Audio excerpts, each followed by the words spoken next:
All right, let's hope we got signal enough to do this. This is really a sketchy spot. We got the rods baited up. Let me go throw them out and let's get this thing started.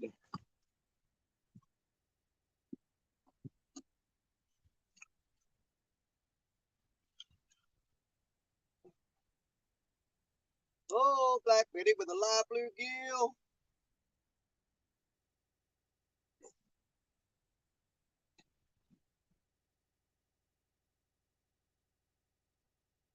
That is not very deep at all.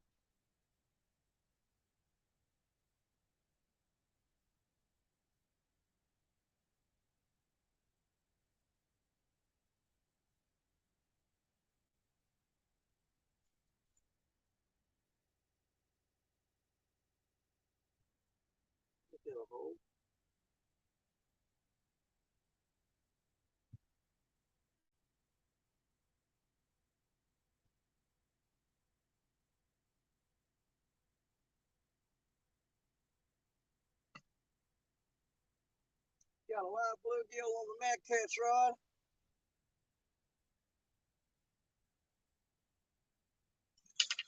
Oh, I smacked in the Betty. That got tall, man. That's a little deeper. Good Lord. I didn't think that seemed to be that deep.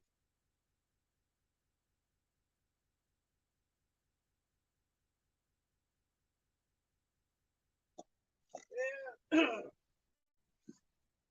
Cut mullet. Cut mullet on the upper loop rod.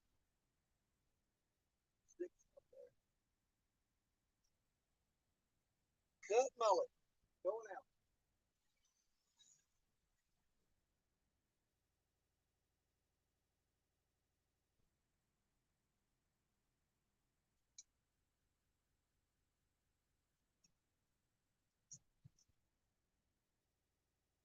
Here, we got cut pinfish. Cut pinfish on this Mad Catch rod.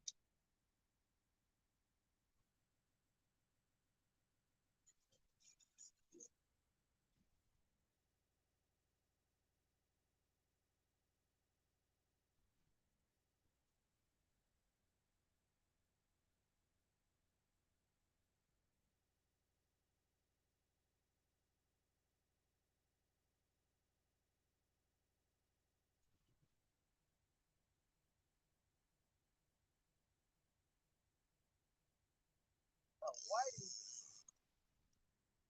Cut whitey.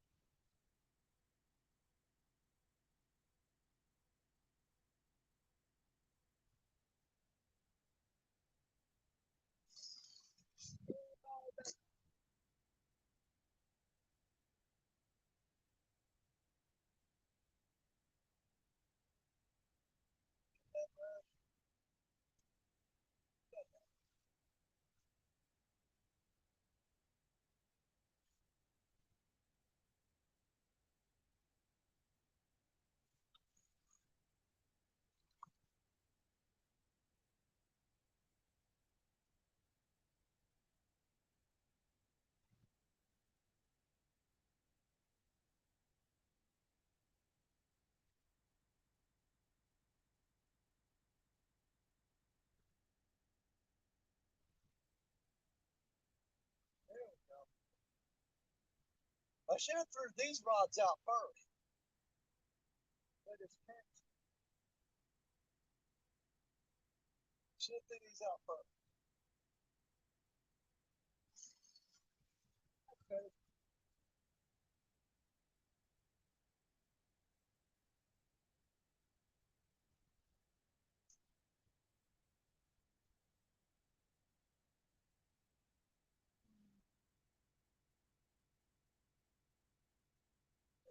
I don't like that.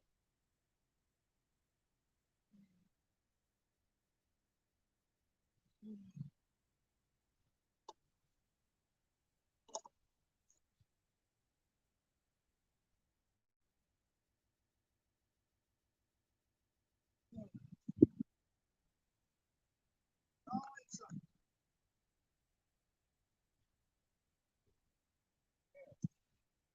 that's better. One more.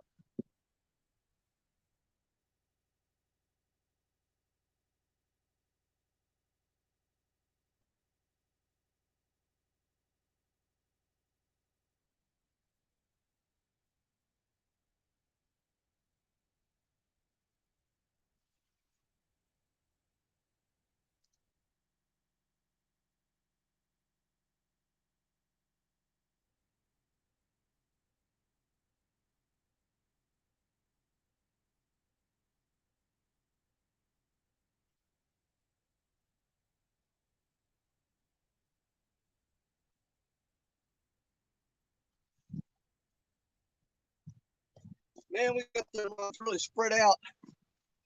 Oh, good Lord. I'm gonna have to do some running if I get anything down there. Who we got in here? Let's take a look, take a look, take a look. Oh my God, you guys been here busy. Holy crap, dude. Okay, Martin, what's up, my brother from across the pond? Lance Makuga, my Hawaiian brother. Oh, Chad Thompson, welcome in. Tidal weight sinkers. Good afternoon, Michael Williams. We are throwing Shad Daddy. What's up, buddy? Let me get through these names here. I'll tell you what's going on. 922 Karapi Barbecue, like cleaning rods and reels. Hey, I'll wash them off my way there, Crappie Barbecue. We're washing the salt off the line right now. Yes, sir. Yes, sir. Cold Creek Billy, what's going on, buddy? We're back on the Mississippi. And I'll tell you what we got going on. Miss Sampy! What's up, Sampy? Good to see you. Good to see you. See if there's any new names in here. Hang on now. What's going on there? Hang on, guys. Okay, I'm trying to get through here before one of these fish gets on it. NJ! What's up? Saltwater rinsed off, Danny Bud. Hello, yes, sir. We are rinsing the saltwater off. We're washing the salt off the lines in the Mississippi River. Polar Bear, the Chad. Fish on Ed Evans. What's up, Ed?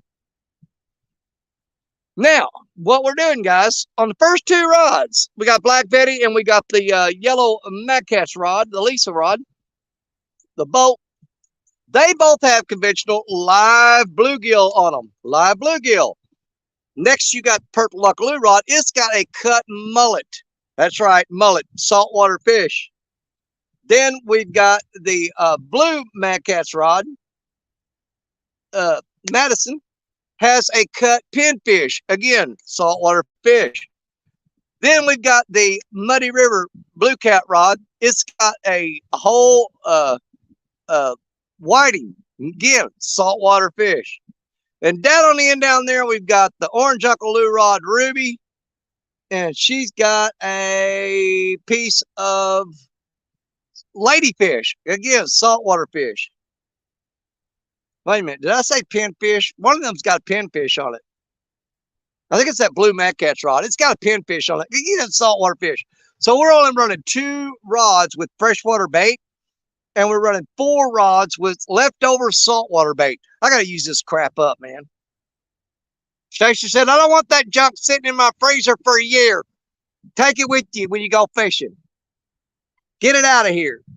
Will they bite saltwater bait? I don't know. I've probably tried it before. And it probably didn't work, or I'd remember it. But anyway, the first 2 rods we got out, we got Black Betty and Lisa out. They got live bluegills on them, so we're still throwing some traditional bait in there. Wait a minute, did I see Brian B in here? Hold on, back up, back up. Mr. Rogers, good to see you, good to see you. Brian B, catfishing my brother like no other. Richard Jarvis, welcome in. And let's get down to the bottom here. What'd you say? Do it up there. You got it, buddy.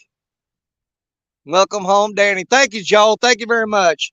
Man, we got, we were just across the state line from Missouri and Tennessee. And the rear passenger side on the camper, man, that thing blew up like a stick of dynamite in the middle of the interstate. And a station was freaking out. What are we going to do? What are we going to do? And I pulled off onto the shoulder and I said, hey, I'm going to Danny Stone the crap out of this. Don't worry about it. I got my jack out, jacked the camper up, took the lug nuts off, slapped the only spare that I had onto that camper. And we crossed out of Tennessee into Missouri. And 30 minutes later, we were home, baby. But now I got to buy a new tire for the camper because I don't have no spare. But we'll get it took care of. It ain't no big deal. Ain't no big deal at all. I better get that battery pack out and put that on here. I knew I was forgetting something. I like to keep my battery on my phone fully charged. A lot of people wait until the battery starts going low to put their battery pack on. I put mine on when the phone is at 100% or 90 or above. I put it on there and I keep it there. That way I ain't got to go into panic mode later whenever uh, the daggone thing starts going dead. I do want to move this battery around this way though. Let's move this over here. That's better for me. If I can get it in there. Come on, Danny. Oh, yeah. There it is. Gula Cat, what's going on? Man, I just don't know if they'll bite this saltwater bait, but we do have 2 live bluegills out, so if they don't hit them live bluegills, we'll cut them bluegills up, and I know they'll eat them. I do way better on cut bluegill than I do live bluegill, to be honest with you. I've only caught 2 flatheads in my life on live bluegill. Every other flathead I ever caught was on cut bait. Cut bait. Let me say that again for you. Cut bait. And then that camera just seems like it's crooked. Did I bump it? Anyway, you guys can see most of Betty. I don't want to try to get her all in there because then I'm neglecting the other rods. But if Betty gets anything on there, you're going to know it because she'll bend way over right here. And she'll go off. The tip of that rod will go off screen that way. That's what we're hoping for. We want to see the top half of Betty disappear at a 90-degree angle like that. That'd be awesome. I don't even know what chicken is. Cut chicken. Everybody knows I hate chicken. I just never really, I'm not down in chicken as a bait. Don't get me wrong. I know a lot of guys that do absolutely amazing on chicken. Richard Cluck, he does a fantastic job catching fish on chicken. Jerry Parker has caught some unbelievable fish on chicken. Danny Stone, not so much. Just chicken is for eating for me. I don't do well with chicken for bait. And everybody knows that, or you wouldn't be making funny little cracking jokes about it. Roddy Royal, good afternoon to you. Man, we back home in Missouri. You know I had to make at least one trip to the Mississippi before I settled in for some relaxation and rest. You know what? That's pretty sad. You go on vacation and you come back and you need to rest up because vacation wore you out. Ain't that something? You got to rest up from vacation. Man, I was getting up at 4 o'clock every morning, fishing in the morning, running with the kids and Stacia, going seeing stuff all day long, and then fishing in the afternoon. Small water charters, John, what's up? Pour it off your gear, but you can't. Hold on. Can't get it out your system. You got that right, John. I ain't gonna lie. Hey, Missouri may get mad, but I'm gonna tell you something, man. Florida is my favorite state, hands down. No question about it. Now, is that fair to the other states that I have not visited? Maybe. But guess what? I don't care.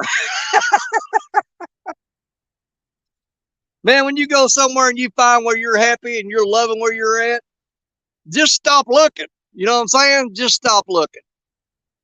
And I love it down there in Florida. It is so depressing when we have to pack up the camper and leave. As soon as it says leaving Florida, everybody in the whole vehicle just gets all sad and stuff. The kids didn't want to leave. Stacia didn't want to leave. But you know, I can't pay for this stuff down there. I gotta come back and work in Missouri and save up for the next trip.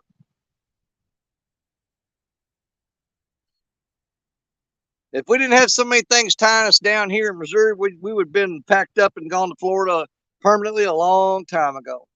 But we just got too many ties here in the state of Missouri for us to just pack up and leave like that. I just don't ever see us being able to do it. Our backup plan, of course, and I'm sure you've heard it before, is we want to buy a piece of land down there and set it up where we can leave our camper down there. Brandon's Outdoor Adventures. You tried to snuck by me, didn't you? Hillbilly Moonshiners, Ozark Mountaineer. I think you're friends with old Ozark Mountaineer. I think he's friends with old Daniel Copeland. One of them goofy guys I work with. Cotton picking Daniel Copeland. Yeah, I'm pretty sure he's buddies with him. Oh, we got a barge going to roll up here as a tugboat. He's going to come up through here and just stir everything up for us. We got a nice little eddy going on out there, guys. It's a little swirly with stuff floating on top. A while ago, it was a massive tree out there. Thank God that floated away. Don't want to deal with that. Yeah, let's see here. Did I see my buddy Mid-South in here? Fishing the Mid-South there, yes. What's up? Mike. Oh, my.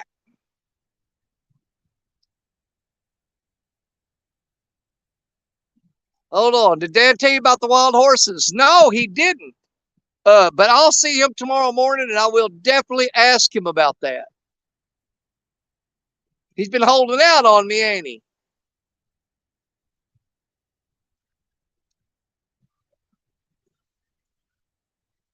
Man, this guy's going to swoop in here right on top of me. Look at this. He couldn't get no closer without running into these rocks. He's going to go across at least 3 of my lines. Uh-oh, we got a bite on. Then with the Uncle Lou rod. Now, that has a piece of mullet on it, guys. We just got a little bite on the Uncle Lou rod. 3rd rod down. We got a little tap on there. That has cut mullet on there, which is a saltwater bait. We just got a little tap on it. Let's see if he's going to pick it up and do anything with it. I looked up just in time to see a little tap. Will mullet be the key today? I don't know. Let's find out.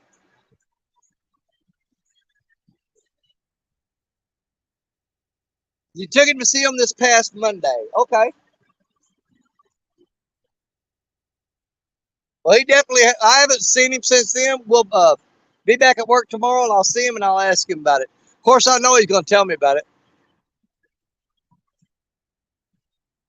Y'all looked up just in time to see a little tap on that mullet rod. Man, he is going right across my lines. Yeah, come, dude. Now you watch, every one of them rods are going to start bending because all of that current coming off his, that backwash coming off his propeller, it's going to wash my baits right into the rocks, which means I'm going to have a tangled up mess. No doubt about it. He's going to have every one of my rods hung up in the rocks. That's one thing I don't like about this spot. It's all rock bottom. You see all these rocks on the shore? Same thing underwater. Same thing. And he will have them washed up into them rocks and tangled up and just make a freaking mess. And I'll sit here and break every one of them off, and I'm going to be mad, upset, and just maybe on borderline bleeping. Alvin Lewis, how you doing, buddy? Yeah, I hope it caused the feeding frenzy, but he'll have my lines all tangled up. He washes them all together when he does that. Gray Wolf, good to see you. Welcome in, welcome in. Then I had that little tap on that piece of mullet a while ago. I wonder if he's going to do anything with it or not. He might have picked it up and spit it out and go, what the crap is that? It tastes like crap. He probably spit it out and said, yuck. It's all salty. Nasty. I ain't eating that. Oh, yeah, he's got the current stirred up, baby. Oh, big bug on my neck. Get him out of here. All on Shirley sneak by. La, la, la. Shirley T, what's up, sister?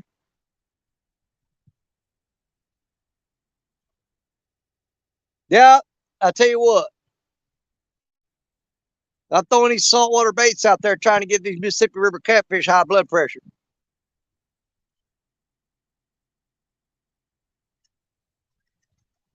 Man, there's a big old giant dead fish floating out there in the water. I hope that don't get caught up in my line. And Stacia took the kids home. We've had them for, I think, going 2 weeks or so. And she took them back home. And then she was going to leave there and go back over, swing by and visit with her mom and dad this afternoon. So I said, well, I'm going fishing. Mike Chavez, welcome in. We're washing the salt water off of the lines, buddy. Washing the salt water off the lines. Gonna get some Mississippi mud back on everything.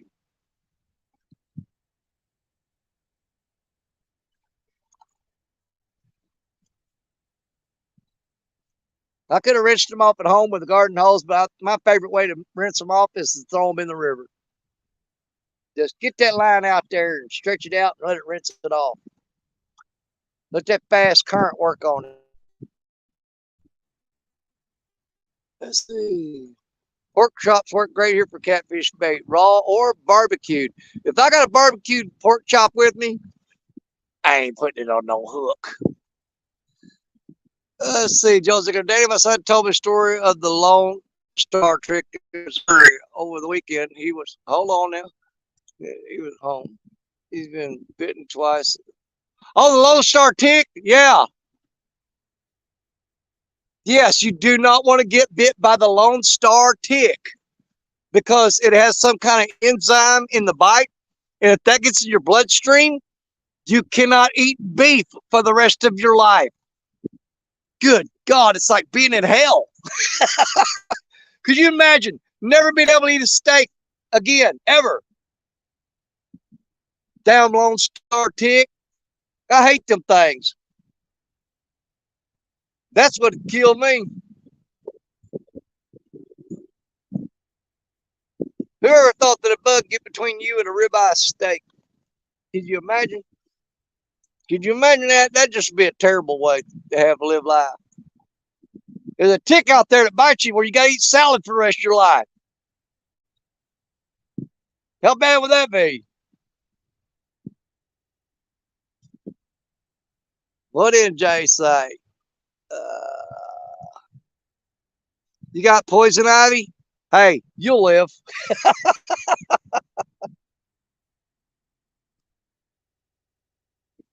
Poison ivy. Poor Jay. If he ain't getting eaten by bears, he's wrapped in poison ivy. Come on up here, buddy, and we'll let you get bit by a roller, one of those Lone Star ticks. And you can eat salad and scratch your itches and bandage your bear cuts.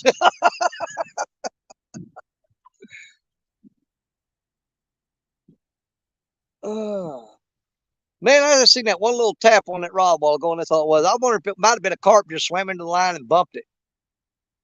I don't know. I just don't know. But I ain't moving none of them rods until the fish picks the bait up, because I promise you, they're all laying in the rocks right now. And if you try to reel up, all you're going to do is break off. In a particular spot, you just got to let them sit. And I got the three-way rig on there, the breakaway sinker. So if a catfish does pick up the bait, he'll break that sinker off that's stuck in them rocks. And then you got a shot at getting him. You got a shot at him, but there's no guarantee. Because if they wrap that line up in them rocks, and I have broke off so many big fish here that it's just absolutely horrible to fish this spot. But that's the reason I fish it, because everybody else breaks off here too. And there's some big cats hiding up in this hole because it's hard to catch them. Man, I got these little stick tack things all over my socks. I can sit here and pick them off, give me something to do while I'm waiting on a bite.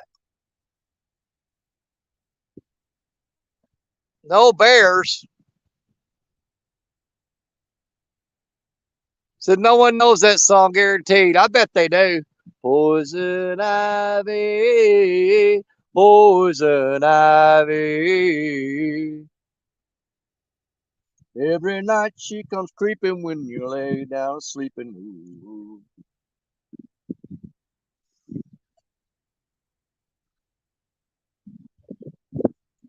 Yeah, I'm a big I like superhero Marvel and DC and stuff like that, you know. But I always thought Poison Ivy, the DC, she the comic book character. She's kind of hot, but you know what? I like the crazy one, Harley Quinn. Oh yeah, you know Harley Quinn to get along real good.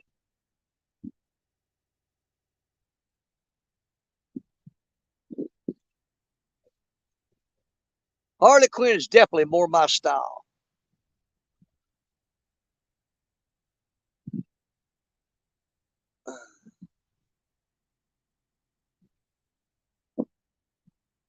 Yeah, you caught the only bullhead on the stand day. I've caught tons of them on Jody's show.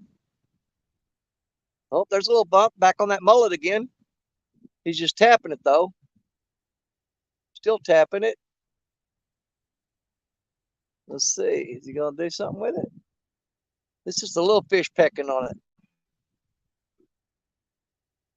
Maybe a eel, because those eels they'll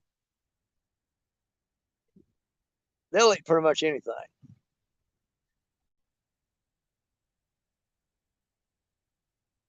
Yeah, they're just getting little taps though. They're not getting any. They're not slamming it.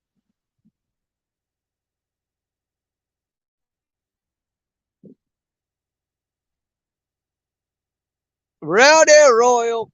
That's right, the coasters.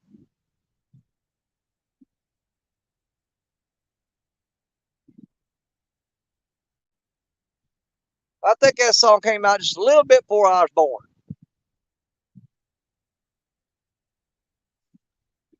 Thank God. Man, I'm never gonna get these things off my socks. They're covered. Little stick tight things. Yeah, I saw everybody was fishing this morning. Hell, you had Stan Day and then Mike Greenwell was fishing with hooks and hammocks and everybody up on his deal. People fishing all over the place. In the afternoon, I looked and I said, "What? Where'd everybody go?" I said, "That's all right. Danny Stone pick up the slack."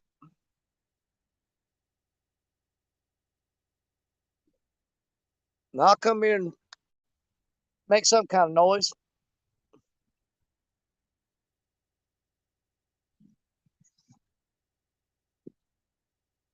My wife was like, "I can't believe you're going to the river and going live.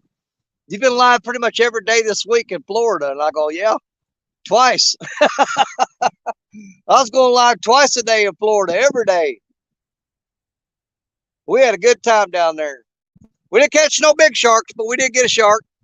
And we caught a giant sea turtle, a stingray, ladyfish, bluefish, a bunch of whiting, pompano. Let's see, what else did we get on? Did I say stingray? Yeah, stingray. And Coda caught a whole bunch of big old giant blue crabs, and we boiled them up and sat and picked them crabs last night and poured butter all over them and ate them up.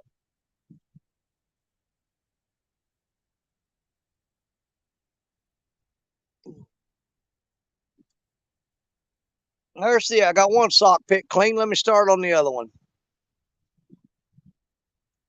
Yes, I could. One of the first things I caught was a massive sea turtle on a pompano rig. I had a whole shrimp on there, and a dadgum sea turtle ate it. I had to hurry up and get him off there. They are highly protected. You got to get them off the hook and get them back in the water as fast as possible. Robin C, welcome in. I ain't gonna lie. That's the whole time I ever been scared in Florida. When I saw that sea turtle, I thought, my God, if anything happens to this sea turtle, they're gonna throw me in jail. I had to hurry up, get that hook out of him and get him loose. They do not like you messing with them sea turtles. Period.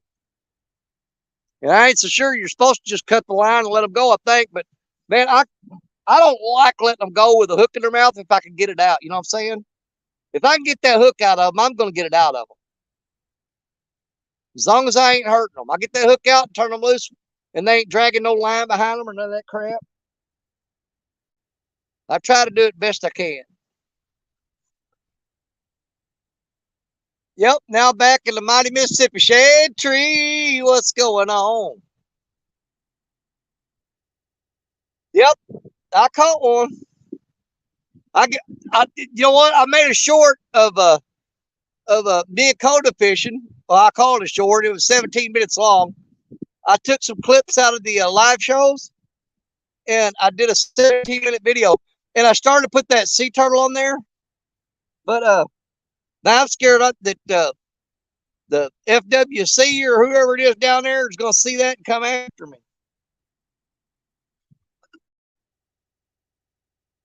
Because to be honest with you, I don't know if I did anything illegal or not. I don't know. So I sure as heck ain't going to put up another video of it and advertise it. That sea turtle is on one of the lives, though. It's either first or second day, I think.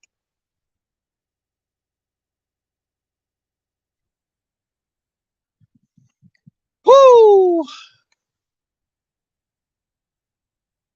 Let's see. Tell him you didn't mess with the sea turtle. The sea turtle messed with you.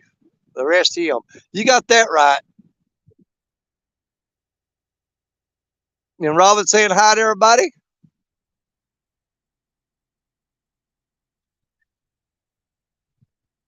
The real spray you use is called Real Magic. I'll have to check that out. I had one of my reels. Now I was really adamant about every day at the end of the day when we come back from the beach.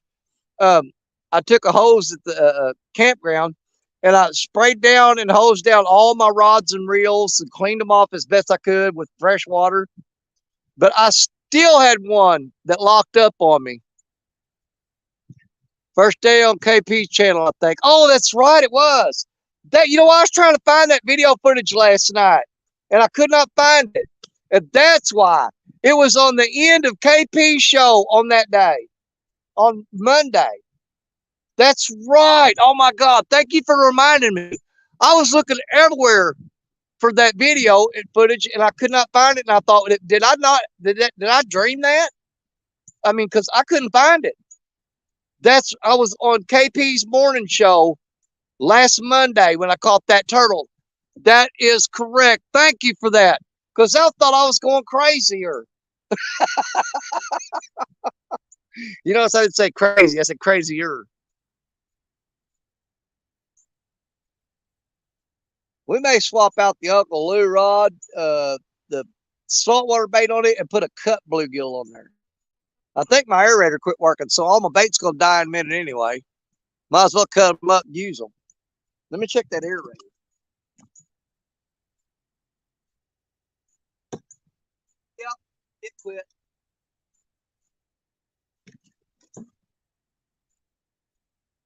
The fish ain't going to last long.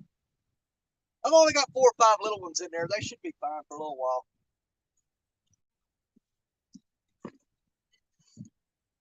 Oh, woo, something big flopping out there in the middle. Glad to help. Well, seriously, I do appreciate it because I could not remember where that footage was to save my life. Thank God you came along.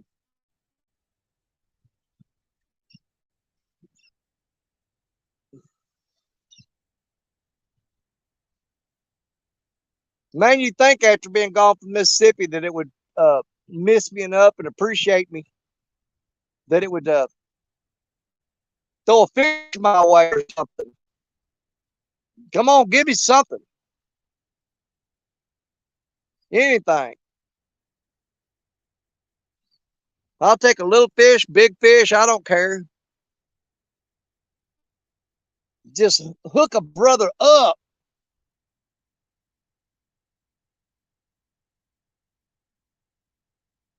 Let's get something going. Oh, he's tapping on it again. Man, that's got to be something. It's just light taps. That can't be nothing impressive. I'm telling you, unless that sinker's hung in the rock and he can't break it loose. That may be what it is on that three-way rig. I've had that happen before, where it'd be a smaller fish, he'd get on the hook, and the sinker be hung in the rock, and he could just barely pull the rod because the sinker was holding against him, and he wasn't strong enough to break that breakaway line. I've had that happen a lot. It'd be a little bitty old danky channel cat.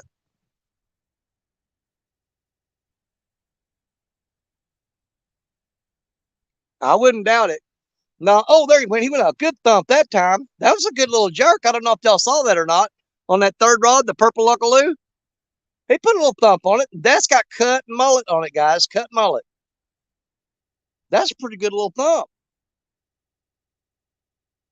Now, hopefully he didn't just rip that bait off there.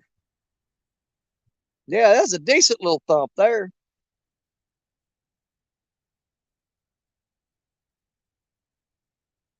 He's definitely curious about that saltwater bait. He's checking it out. He'll just go ahead on and eat it. Just go ahead on and eat it. That'd be the thing to do right there. Don't diddle around with it. How often do you get uh, food from the Gulf of Mexico? Well, I mean, they can actually go to the Gulf of Mexico if they wanted to. All they got to do is swim to the end of this thing. 8 to 10 pound fish hitting the baits hard. Yeah. Yeah, Parker caught a few last night, but see, he's up north of us here, and not far, maybe an hour and a half north of us, and believe it or not, just an hour and a half drive on the Mississippi. You'd be surprised how much it changes.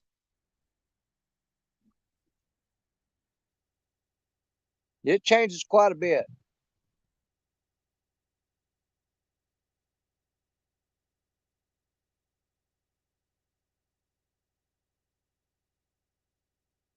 But don't get me wrong, he's got the same. He's got a lot of areas that are exactly like ours.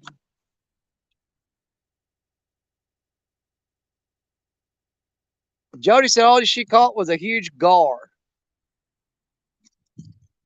Oh, by the way, hey, sister Jody. Hey there, Jody girl. My Jody girl.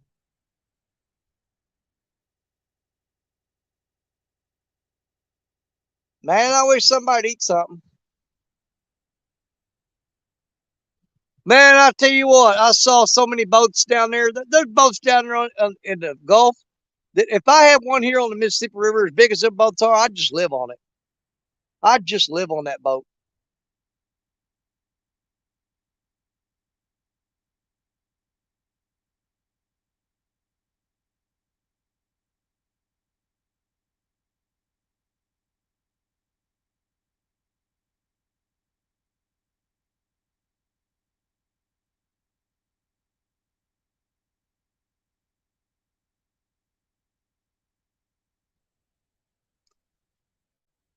I looked at this spot from the top of the levee, and I'm on it. Looked pretty fishy to me,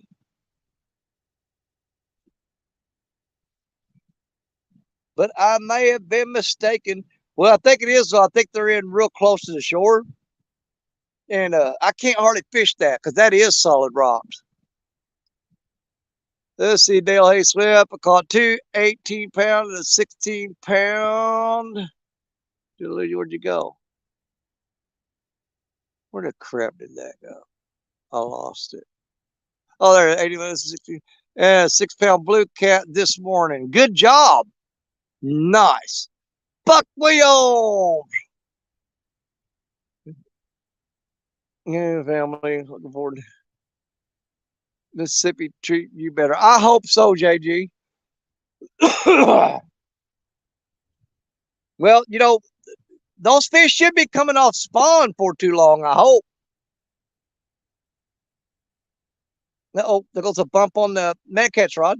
Uh-oh, uh-oh, uh-oh.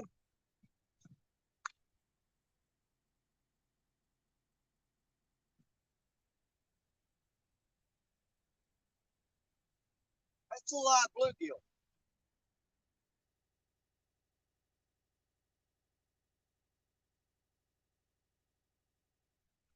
I think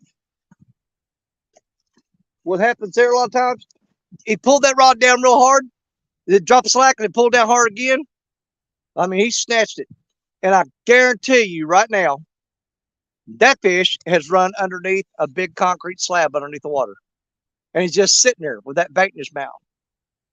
He headed straight for that concrete slab. They do it to me here more often than anything you've seen in your life. Got to find some new spots for next weekend. Well, that's one of my handicaps is there's pretty much unlimited bank fishing in my area on the Mississippi. The problem is there's very few of them that have good phone signal. So a lot of times I'm pigeonholed into going to the same spots. You know, I get stuck in the same places all the time, and that's one of the major drawbacks of bank fishing. It's just been, man, that is a huge dead fish floating right there in front of my lines. I can smell him from here. God, that thing stinks.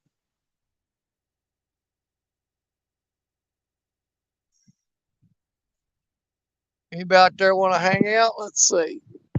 Copy.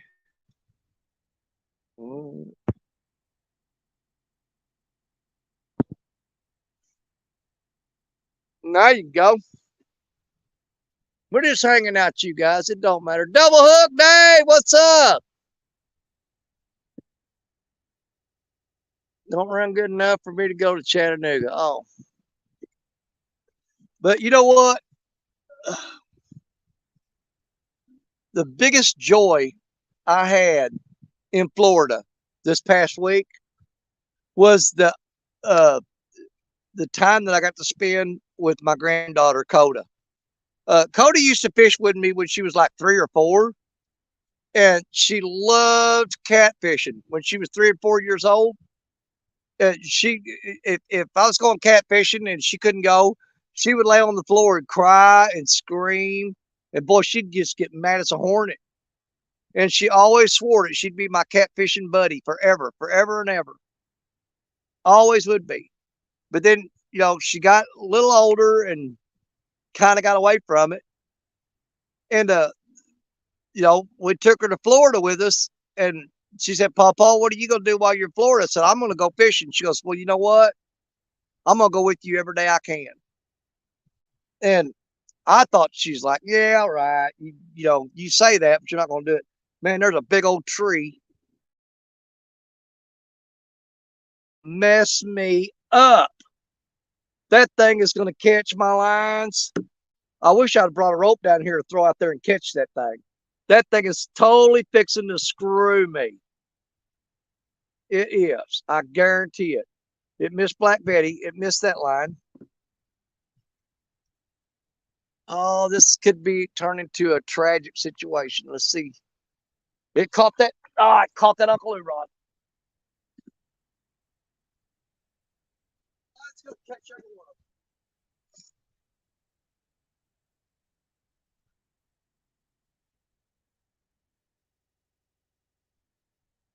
Let's get every one of them lines down there.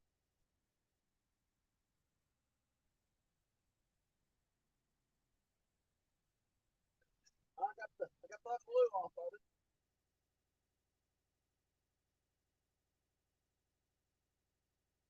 Dang, that was one of the rods that was getting the bite too. See if we can save the other rods. Big tree. It's got that one down there.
managed to save all my rods except for my mad cats. It broke it off.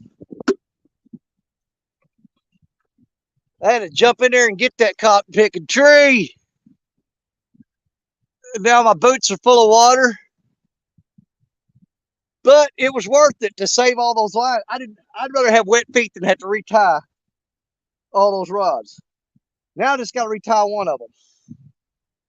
But, you know, it gives us something to do while we're waiting on fish to bite. We managed to save 5 out of 6 rods. Oh, well, that kind of hurt me a little bit picking that tree up. I strained myself on it. That thing was heavy. Heavy freaking tree, man. But I did not want it taking my rods, dragging my lines along the bottom and hanging them up.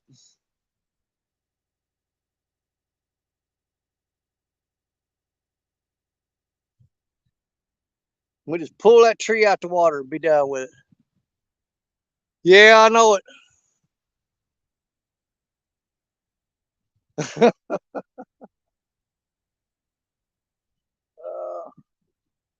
Let me get this line threaded back through all these there we go. Let's get this set over here out the way and I can tie a new line on it. We'll rig her up again. Oh, look in the old tackle bag, see what we got in here. Man, I am running low on swivels. 3-way swivels are about down to nothing. If I even got any left, that's not down. Dang, I may be out.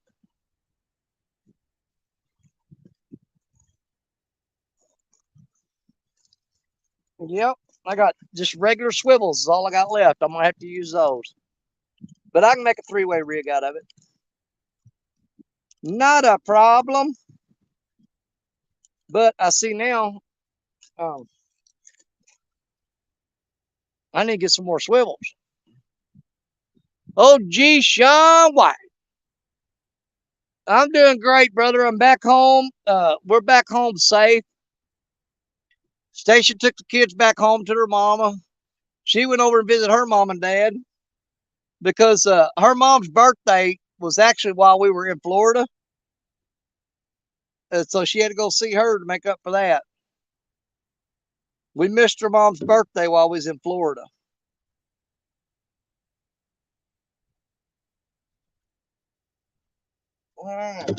Started tying this rig up now. See what hook we want to put on here. I'm thinking we may throw a, let me look and see if I got what I got in here. We may throw a Ernie the Hog Snatcher hook on there from Triple City Anglers. Let me see what I got here. Either that or the Goober Time hooks from Triple City. Use DSO 10 to get you 10% off of those. Now, I'm really thinking, though, that I want to go with the Ernie the Hog Snatcher hook. Let me see what I got in here.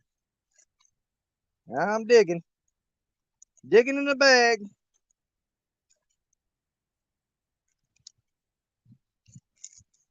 And, well, I got some regular old Triple City,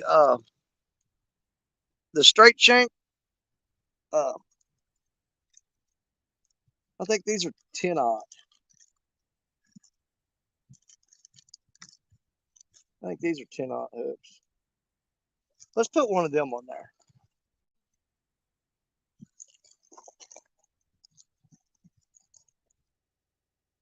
Put the old Triple City hook on there.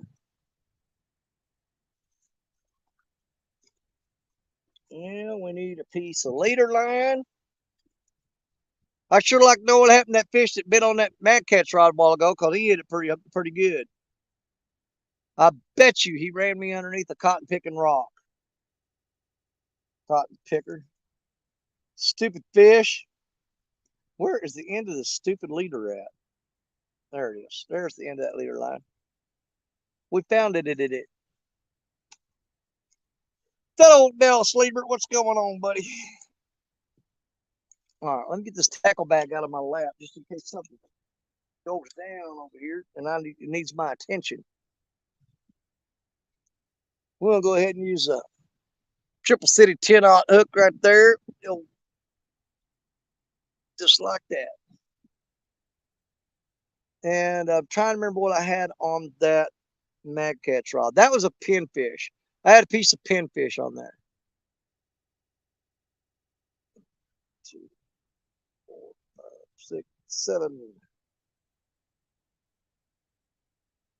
But I think because our air bubbler went out on our live well, our little live tank, our batteries ran up our air. I think we better use the bluegill up before they die. I ain't worried about that cut bait. It's all frozen anyway. But we need to use up that bluegill before it's all dead.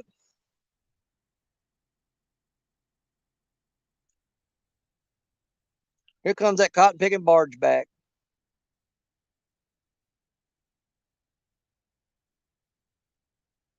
Yep, I had a pinfish on there.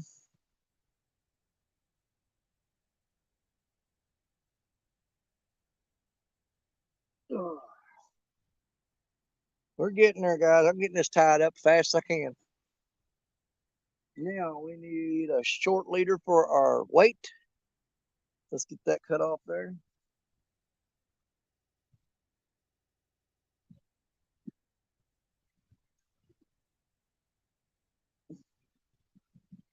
Man, that dude is booking. Y'all see him coming? He ain't playing, he's flying. That boy is getting it. Ramming speed.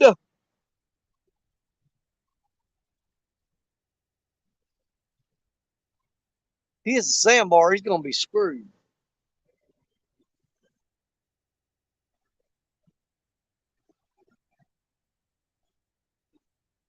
Yep. Well, on the Mississippi River, here's the thing. You're allowed 2 rods from the bank, unlabeled. Okay? But on the Mississippi River, you can have up to 50 rods as long as you got your conservation number on them. Now, the rest of the state of Missouri is 3 rod limit, unlabeled. But you can have up to 33 rods if they're labeled in any other waterway. But on the Mississippi River, it's 2 unlabeled, 50 labeled.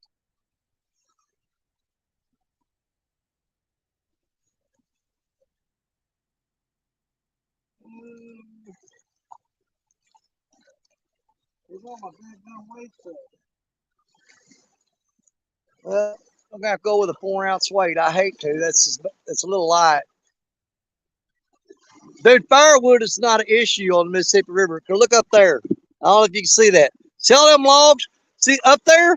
That's where the river level usually is. It's that low, guys.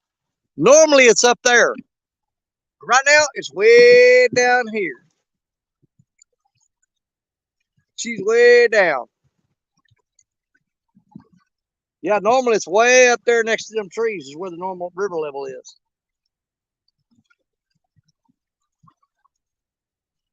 Boy, he started up some waves.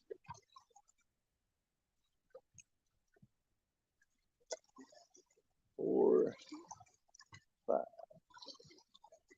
Almost got this rig tied up, guys. Just hang on a second. What does labeled mean? You can have a tag on it that has your, all you got to have is your conservation number, which is your fishing license ID number. But what I do is I take a Sharpie and I write that number on the rod. I write the number directly on the rod with a Sharpie. Now you have to go back and freshen that up every now and then because it rubs off. But if you can get some like little dog tags made and have them attached to your reel handle or rod handle, then you don't have to mess with it no more. But all you got to do is have your conservation number, which is your fishing license ID number. You have that on each rod, and that's how you label them. All right, let's go pick us a piece of bait and get this mag catch rod back out there. That's a money rod, man. We can't have it sitting on the bank.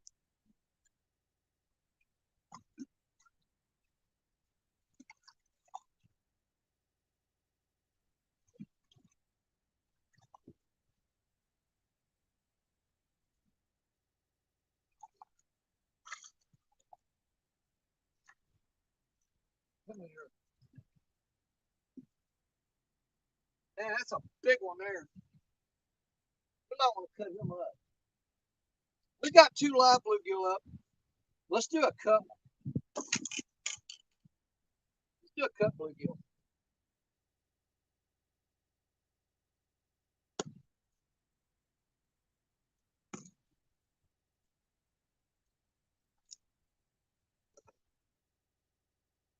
Do a big old piece of cut bait.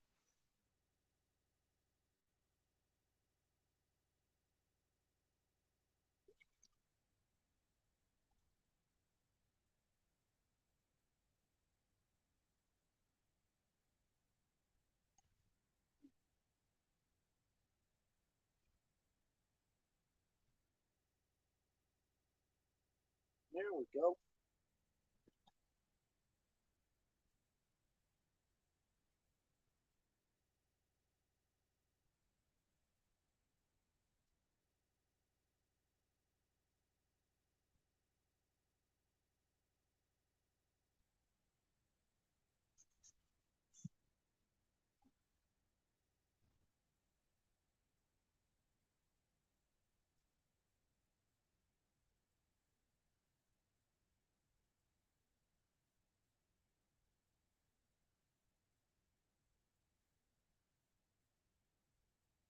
Now I got him back out there. Good to go. My God, these boots are full of water.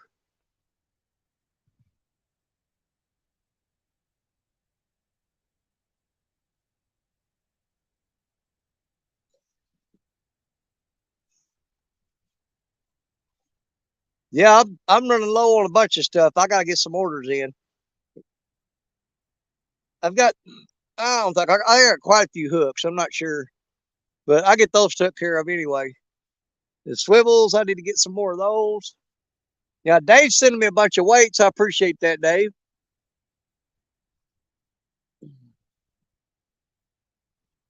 Yeah, normally I cast my own weights, but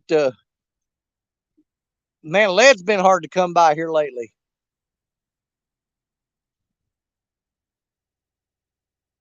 I got to hit up some new places and see if they got anything that I can get off of them.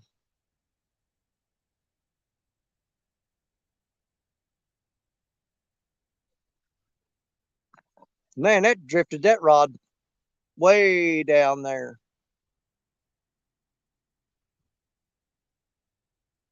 He's had 2 bites so far. Yeah, 300 pounds still. Oh my God, yeah,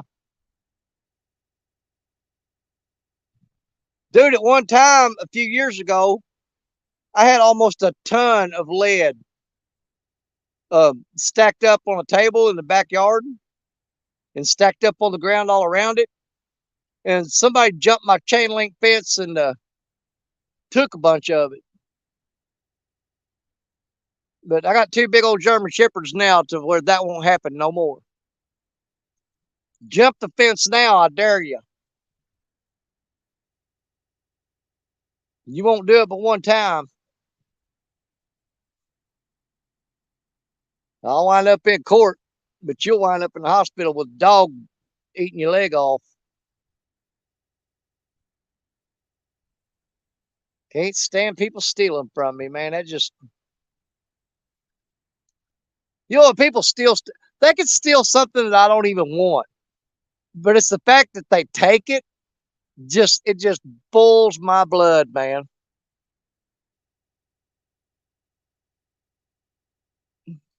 Jump in the Doberman, getting kind of this over backyard. Oh yeah, that's the main thing. If your dog is real possessive of his backyard, um, yeah, you don't want to go screwing around there because the dog eats you up.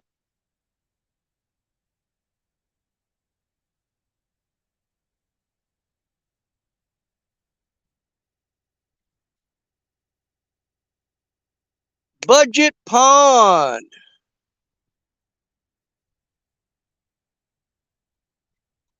Man, we've had 2 little old bites. Surely to God, something's going to eat one of these baits. Eat one of these baits. Something.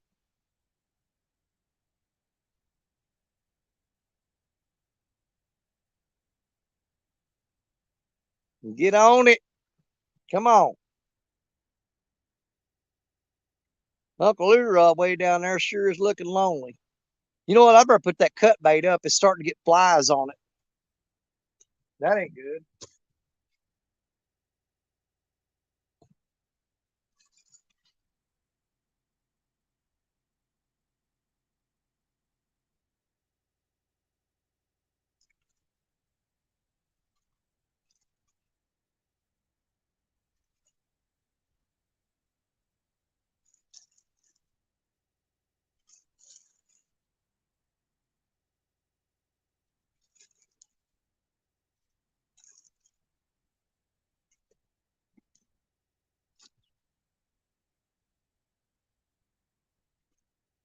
Now, here's these pinfish that I brought back from Florida. Let's see if I get where you can see those. I don't know how good you can see those. Those are the pinfish that Coda caught down there. And we was using those for shark bait, and that was the best bait we had. We got more bites on from sharks off of these than we did the mullet, the ladyfish, or anything else. But the pinfish, they worked really good.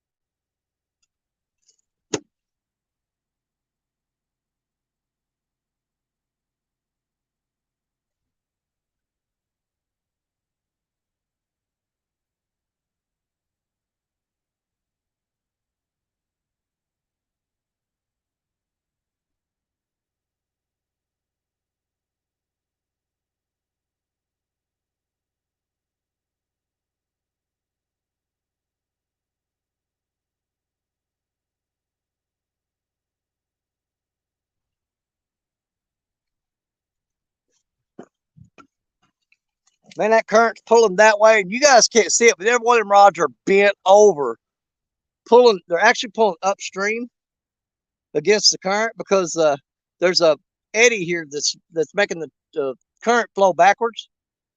And you can't see them at this angle, but every one of those rods are bent over, pointing that way. That current is ripping. Fast, fast current.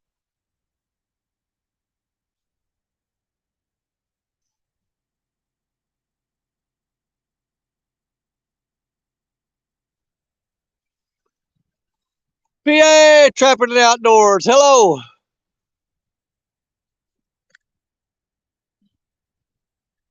You know, every time I pack up the truck and head to this river, I've got these big dreams and fantasies of coming down here and the rod's just all bending over and I'm having to run and oh my God, I can't keep up with them. And boy, lately, it's just been awful. The last 2 years, Mississippi's been rough, man. Between drought and flood, it just goes from one extreme to the other. And then between you hit the spawn. Now, don't get me wrong, a person in a boat that could get around and find where the fish are holed up at, oh, you clean up on the Mississippi River.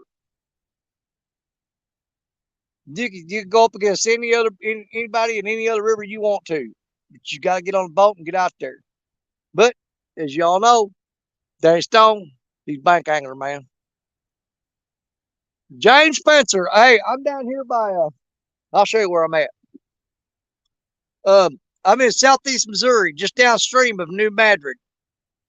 New Madrid's right over there. No, the river's not back to normal levels. It's still low and still dropping. It's like way below normal right now. Man, my daggone boats are full of water because of that stupid log.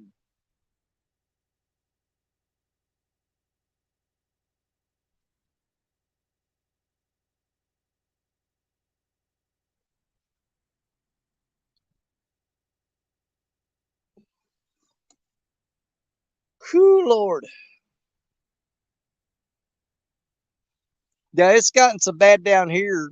Uh, the areas that we fish are just basically they're just not producing. We're going to wind up having to go north up toward Jerry Parker. About halfway to where Jerry Parker fishes, there's a couple spots up there that we can hit. Up around Cape Girardeau, Missouri. It's about an hour and I don't know, hour and 15, hour and 20-minute drive in some of them. Which is really irritating because usually it's a 25-minute drive from the house to get here. But to get to those primo spots that are still producing right now, you got to drive over an hour. And I just really don't like spending the gas money on it. Costs too dang much.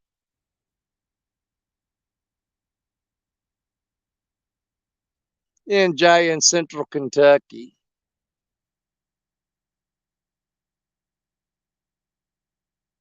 Oh, redo my focus? Well, it may just be where I'm at too. Because I got really bad signal here. I don't really know how to adjust it.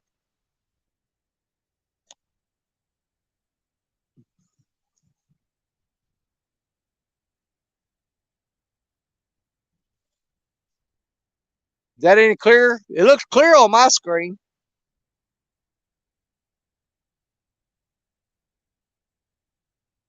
Carry all this stuff down here and these fish ain't even biting. We've had two little nibbles. Man, there's some big old gar swirling out there in the middle. I don't want none of that.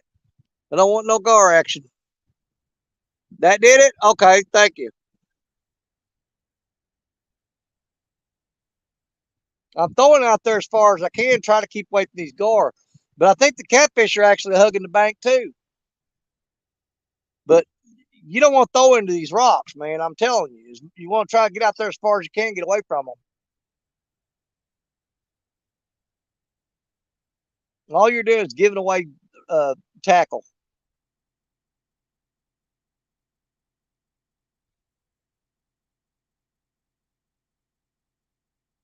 Yeah, let's see here.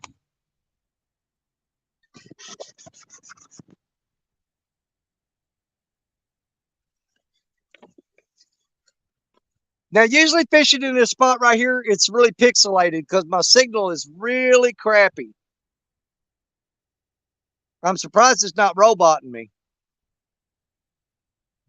Yeah, but you get a really pixelated picture. Yes, this is between Portageville and New Madrid.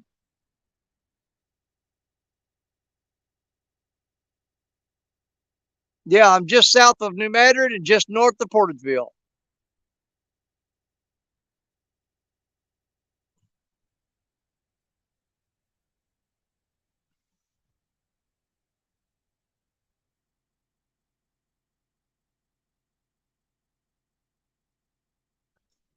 Well, they just completely went dead on me. I've got 3 rods out with bluegill on them now. Mark, what's up, my brother? I'm back on the Mississippi. Back to Struggleville.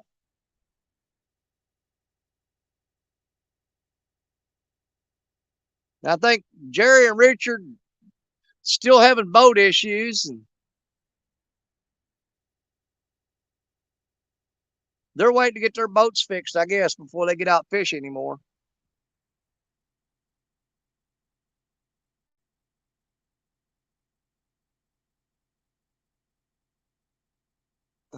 Yeah, back to real life. But I tell you what, man, I wished I could have stayed in Florida. I surely would. But you know, we'd have to leave all of our family behind up here and everything else, and we just can't do it. Can't do it.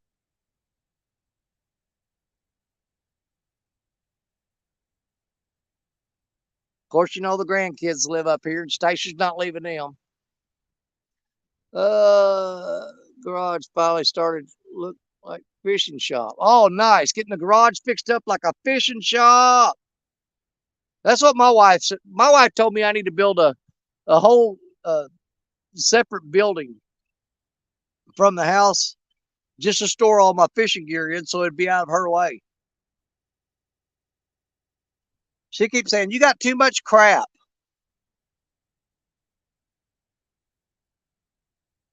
Says, "You got way too much stuff." And I'm like, "Well, not really." Tim 8.0. Welcome in, Tim.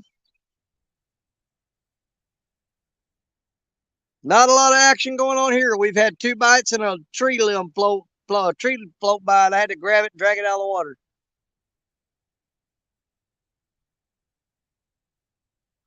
But the Mississippi River is acting crazy.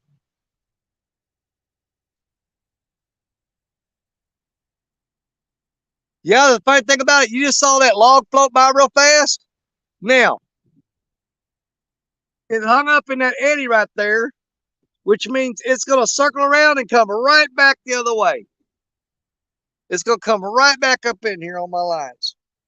See, right now it's just sitting still, stationary, because it hit that eddy and it stalled. But it will make its way back around here.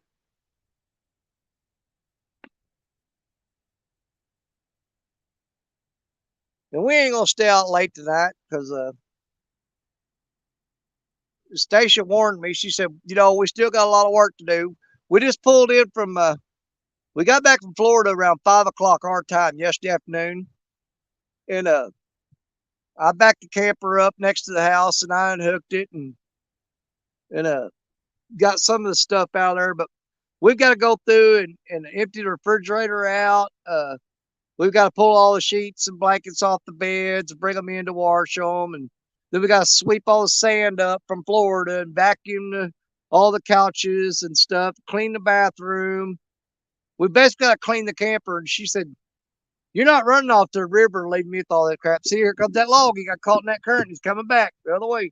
And there's that big old dead fish floating with him. Is he going to miss my lines? The question is he going to miss my lines?" He missed Betty. Ooh, he just barely missed that mad catch rod. He missed the Uncle Lou rod. I hope he sweeps out there and gets out of here. Goes out back toward the main current.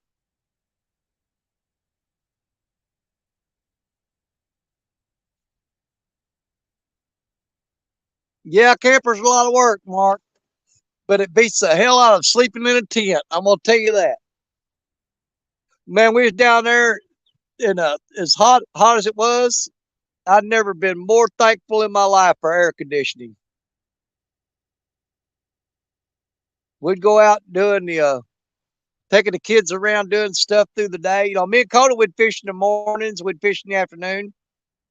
But during the hottest part of the day, me and Stacy would take the kids out and we'd go we went to the and see the Blue Angels and go to the Naval Aviation Museum down there, and we went to all that stuff. But man, it would be so freaking hot that you just couldn't wait to get back to the camper and you open that door and that ice cold air just hit you in the face and you're like, "Oh, that's what I'm talking about." Absolutely, it was a lifesaver.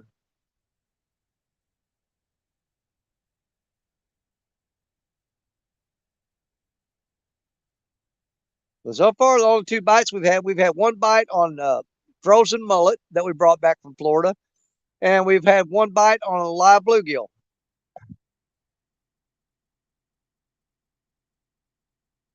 Yep, it's floating around out there, ain't it? Look, it's going back the way it came. You see how I'm talking about how weird the current is right here? That log just floated down through here. Now it's going back the way it came. This current shifts around right here. It's really weird.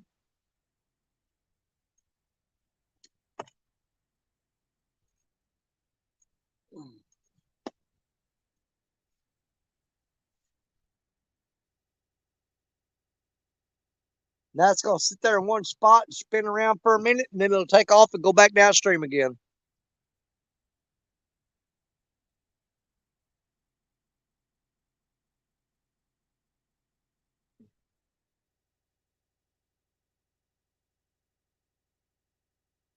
Yeah, we just wanted to come out for a couple hours or whatever and let the Mississippi River know that, hey, we're back, and you can start getting the fish biting anytime you want. I mean, we'll be here waiting.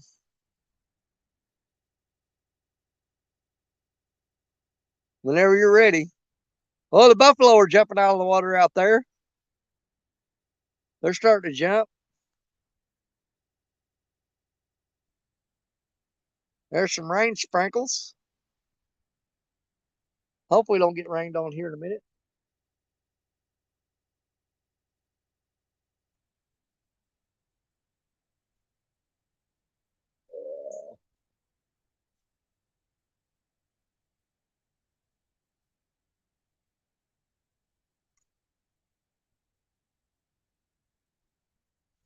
Yeah, it's starting to sprinkle rain on me. Skip Jack Cindy! What's up, sis?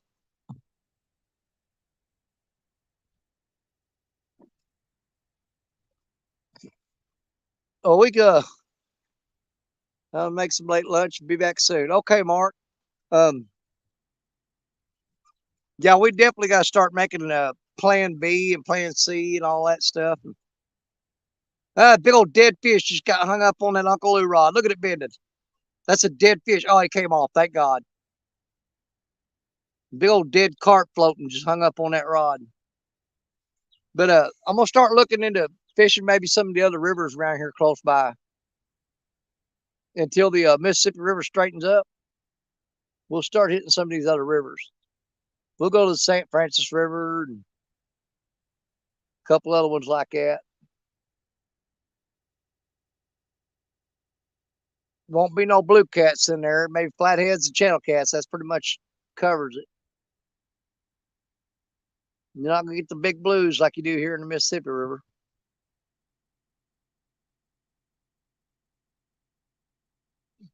Oh, that log's taking off like a gator again. Y'all see it out there? There it goes. It's swimming like an alligator.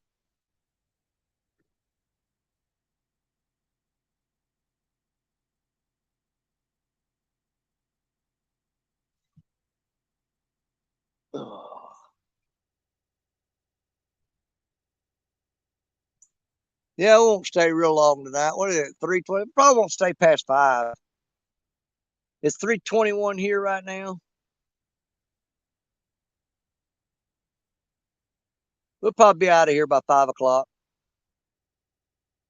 I want to get home, help her clean it, get all that stuff done. If I sit out here on this bank and come home and she's got it all done by herself, she don't complain, but I'll get told about it every time I do something wrong. Can't even help me do nothing around here.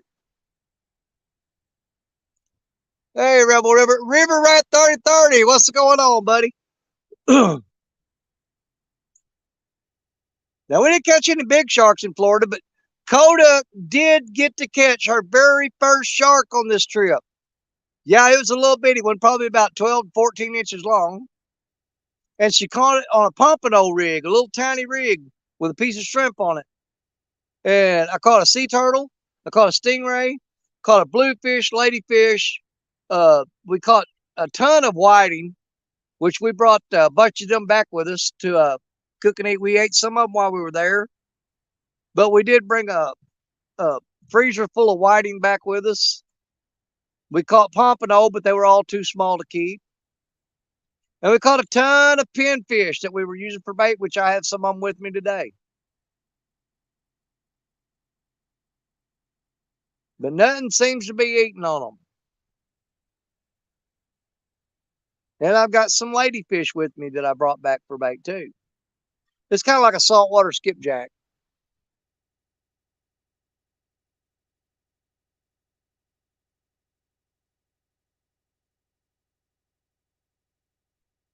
You know, the thing I always forget about them ladyfish whenever I catch them down there on the Gulf is when you grab a ladyfish, it'll squirt poop out all over the place. And you got to make sure you're pointing it away from you because they will poop all over you. And it's like green goo. You don't want to get pooped on by a ladyfish, trust me. But that one I caught this week, it just dang near got me. There comes another log. They're just determined to get hung up in my rods.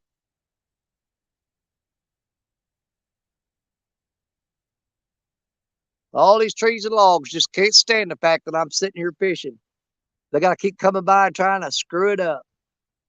There comes that one back again. It's coming around for another round, and there comes a new one down the river right there. They're teaming up on me. Now you're about to see something totally weird. You got one log floating downstream and one log floating upstream right there. I don't know if you can see that or not. They're going opposite directions of each other.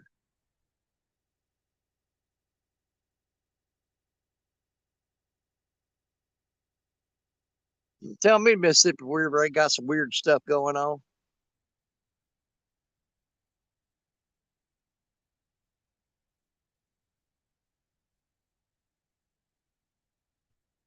There've been a lot of people coming to this spot right here, and they man, they've been wearing their channel cats out, but the only thing they're catching them on, believe it or not, is night crawlers. They're just wadding up night crawlers on the hook and throwing it out there, and just catching truckloads of channel cat. But they're not touching nothing but night crawlers. That's all they'll want to eat. They want the worms.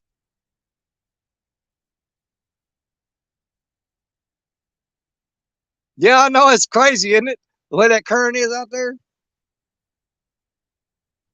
Now, the funny thing is, that log that you just saw go that way right there, he'll come back in a minute. He gonna go down there and turn around and come back. He's turning around now. He'll turn around and come right back and do everything in his power to get hung up in every rod I got. That's the way they roll around here.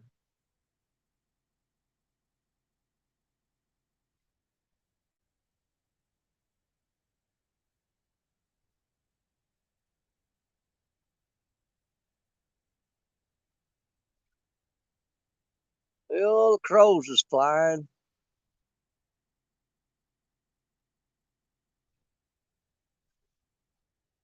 Yeah, exactly. Uh, that's the absolute truth. Every time you see a tugboat go by here, when they turn around and they shoot all their backwash up onto the bank, they break all them logs loose and they come floating down. So anytime you see a tugboat go by, be prepared. There's going to be some logs coming at you. Every time.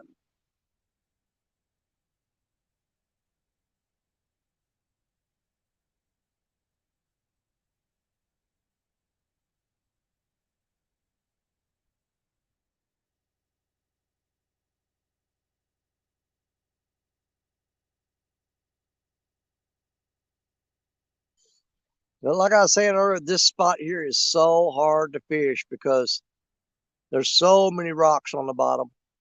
And a lot of times your line will get hung up down there and the fish will take your bait off the hook, but you don't want to reel up because you're going to lose a freaking rig.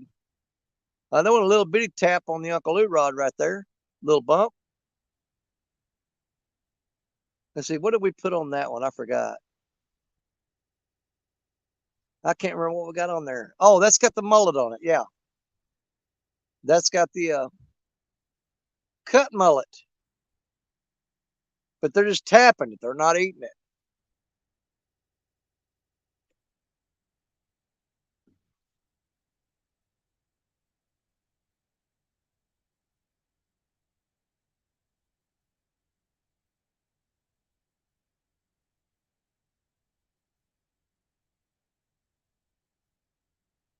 What what I've been doing, which is probably a mistake, is I'll just go to a spot on the Mississippi River. I'll set up the camera, bait up the rods, throw them out, and go live. Okay. And what I need to start doing is just bouncing from spot to spot until I find out where the fish might be biting and then go live. Because here's the thing, once I get this stuff set up and I turn that camera on, I'm not moving. I'm not moving. And if I picked a bad spot, then that's what we got.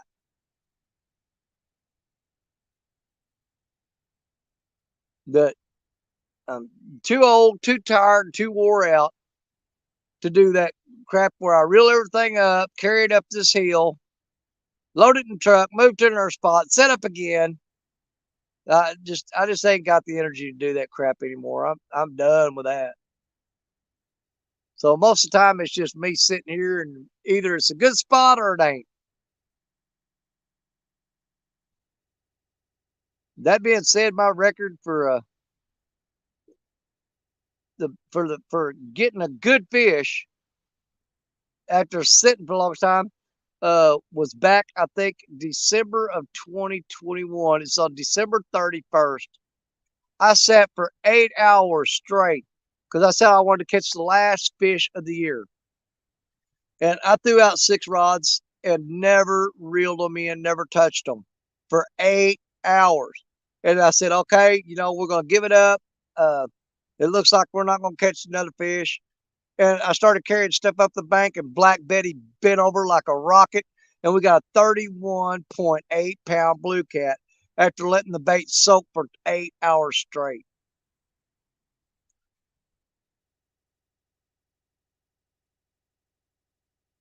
Yep, you know it, Ernest, man, Ernie, I'm telling you. Ernest, I just ain't got it in me no more. Back, even 15, 20 years ago, man, I'd sit down a spot and sit there for like 30 minutes and go, this sucks. And I'd reel everything up, carry it up the bank, move to another spot and carry it down, set it up, and try again. Reel it all up, carry it up the bank, throw it in the truck, move to another spot. Nope. Nowadays, I pick a spot, set up, that's where I'm staying. If I pick a bad spot, I pick a bad spot.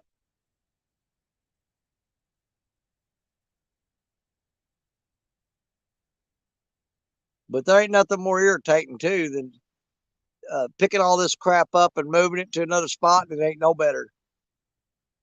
So I just wait them out, see if a big one comes along.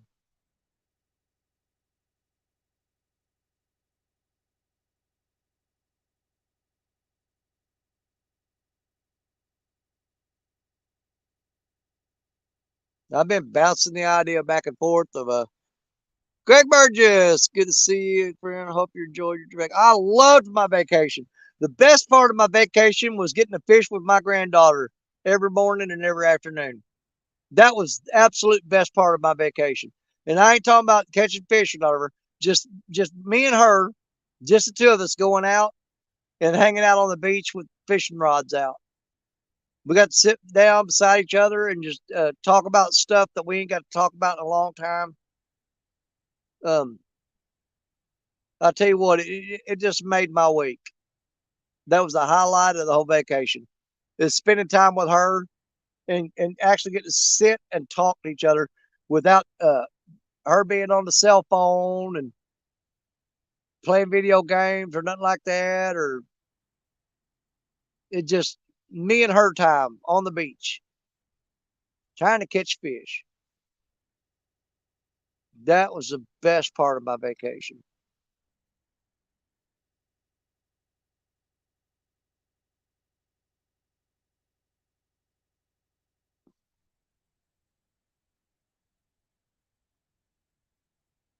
I should have brought my daggum water down here.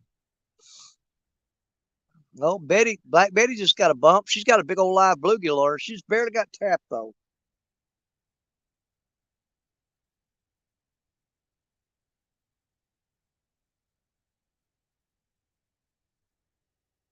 She's got a little bit tap on her.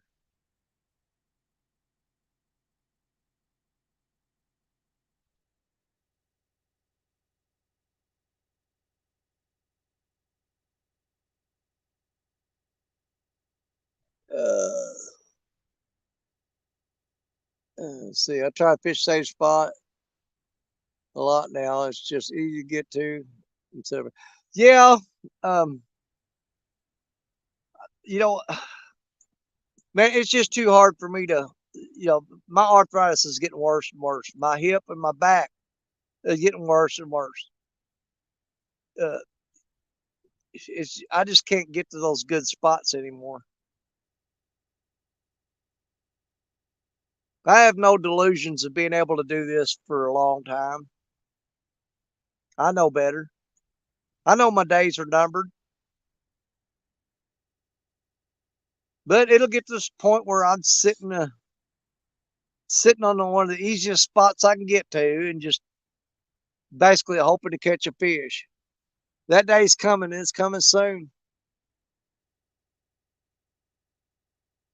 But the day I dread the most is the day that I realize I just can't get down here and do this at all anymore. When you can't go fishing no more, you're done. And you're stuck sitting at home, and all you got left is watching your friends fish on YouTube. I dread that day. I know it's coming. There ain't nothing I can do about it.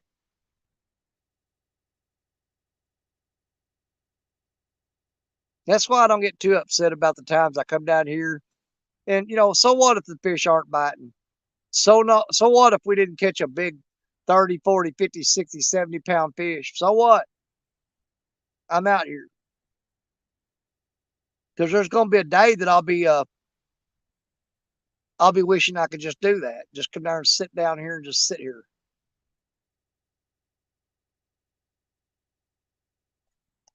It ain't going to be anytime soon if I can help it. But the day is coming. Come on, Betty. I see you over there. Something messing with her.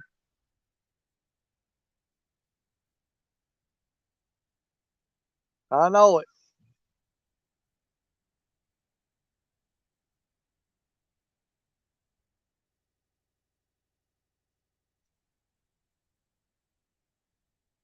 Oh, you know what? Saying all that, I don't think that you'll ever see the day that you won't see me fishing. Even if I'm just sitting at a conservation lake catching bluegill, you know, I'll have me one of those little motorized scooters, and I'll get around there and I'll just go bluegill fishing. But I'll always be doing fishing of some kind or another. Man, I'm starving to death right now. I spent a whole week of eating just nonstop. Good seafood and cheesecake and hamburgers and pizza. And man, I ate more this week than I've eaten past month. And my body got used to all that calorie intake. Now I'm sitting here and stomach feels like it's got a knot in it. Need some groceries.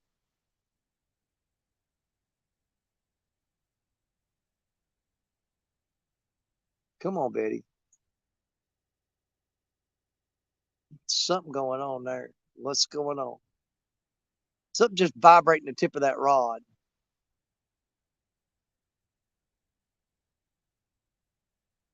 Just eat it. Nope, little bump.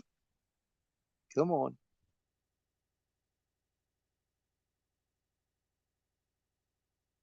That would just make my day right now if we can get a big takedown on Betty. It'd be nice. It's supposed to start raining this later this afternoon. I don't know what time.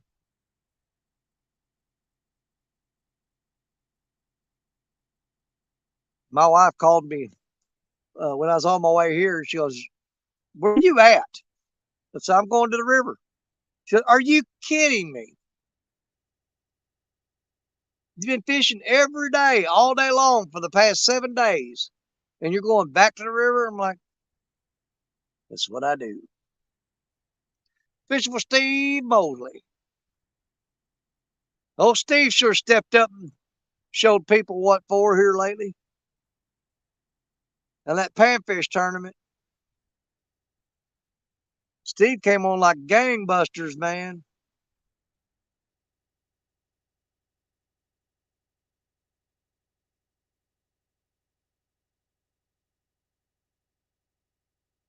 Fishing for Whiskers, howdy y'all. I'm listening in and chasing storms.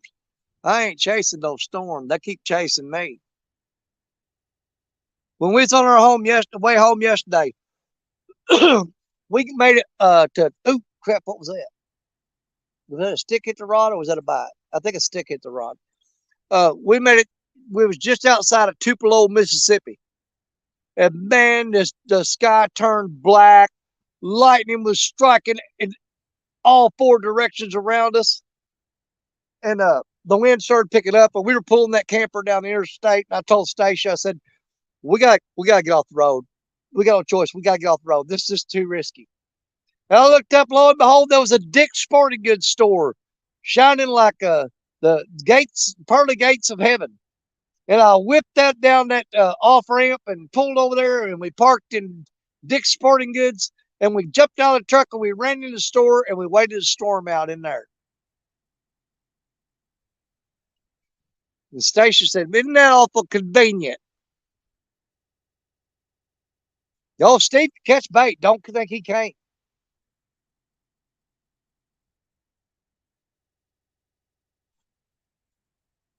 What is that squeaking noise? There's something underneath these rocks I'm sitting on.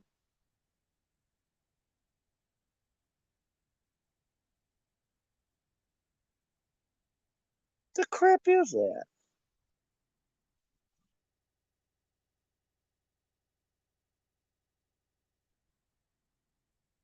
Oh, that's my foot squeaking on the side of the chair because his shoe's wet. I'm sitting there messing with myself. I'm sitting there twitching my leg and I kept hearing squeak, squeak, squeak, squeak, squeak, squeak. What is that? It's my boot rubbing on the side of the chair leg. Got me looking around all the place trying to find where that noise is coming from, and it's coming from me.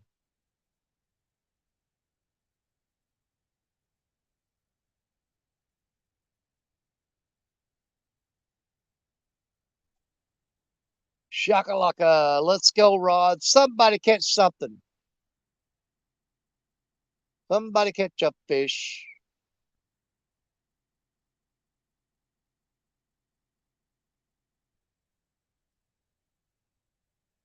Maybe I should have brought the shrimp with me.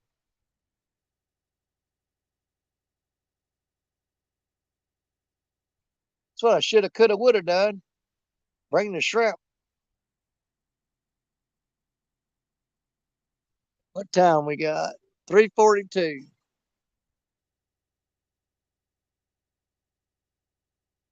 Oh, I just don't know if it's worth hanging out for a long time or not. But we all sitting here and talk to each other. It don't matter. Hey, Jared Parker, my river rat brother, what's going on? Jared's been catching a few fish here and there, here and there.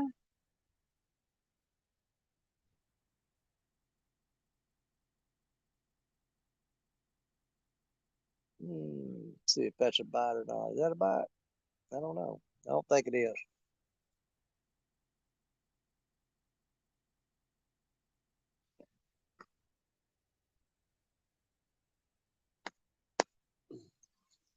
Oh, man, my back's killing me.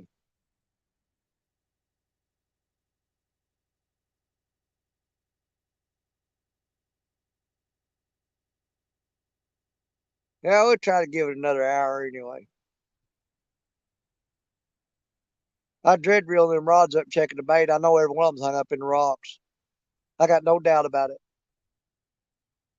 I'm almost certain of it. I am almost certain of it.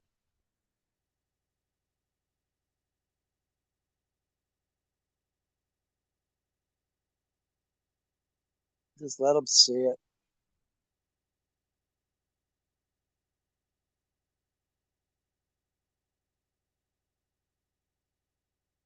Ugh. Jerry, I think if it stays like this, I think next weekend I'm going to make me a run up towards Scott City or Cape. and just kind of get away from here for a little bit and hit the Mississippi River up that way. I thought about going down to Dyersburg, Tennessee, and fishing on the Mississippi, but I can't remember how to get to the river in those spots back there. It's been so long. It's been 30 years since I've been down there.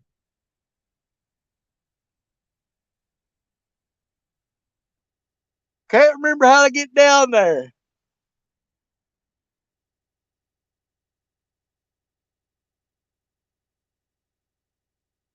Ugh.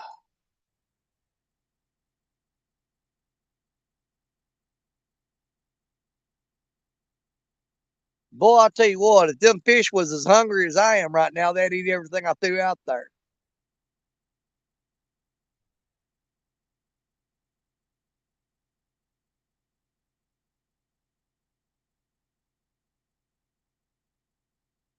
Come on, boys.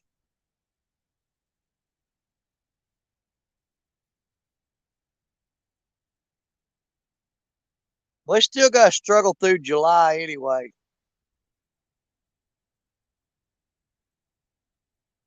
I don't get worked up about catfishing until August.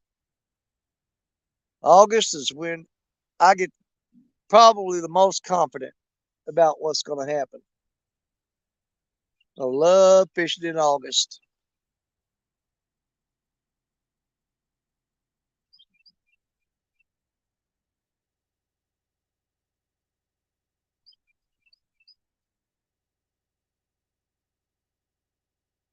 Ugh,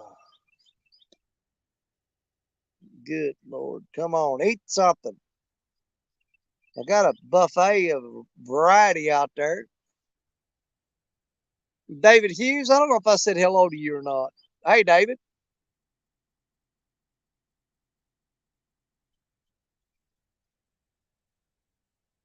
Man, I hope I ain't sitting here with all them rods with bait all picked off of the hooks and sitting here with bare hooks.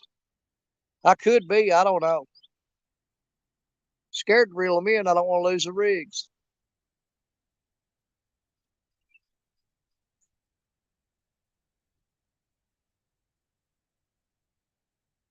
This ain't your normal fishing show.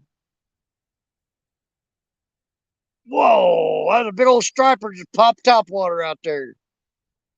Dadgummit. And all my saltwater plugs and stuff are in the camper. If they weren't, I had them in the truck. I would tie one of them in and throw it out there and bring that 12-inch or palomino across there, popping that top water. See if that striper wouldn't hit that sucker. Oh, is that a fish? Hang on here. That pulled down kind of weird. I don't know if y'all can see it or not. It's on Black Betty over there. It was pulling down slow and gradual and kind of tapping while it was, as it was putting steady pressure on it.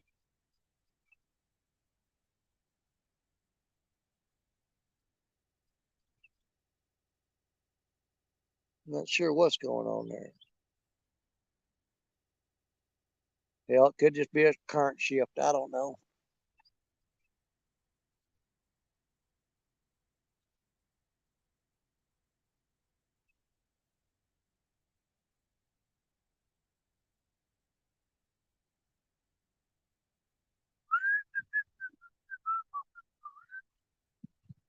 Oh,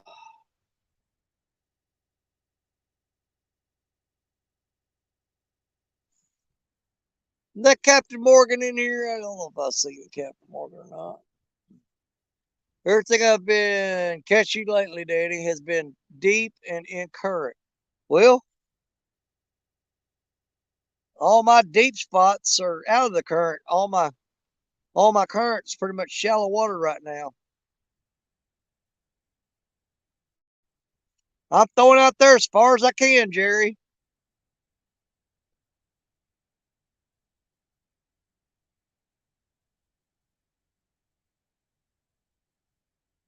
Comes two more logs floating down the river. They're gonna whip around here and try to screw me up.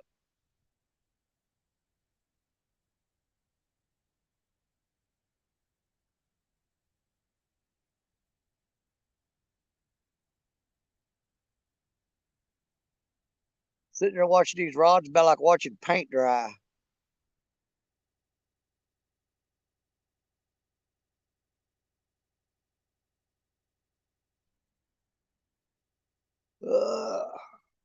Man, there's something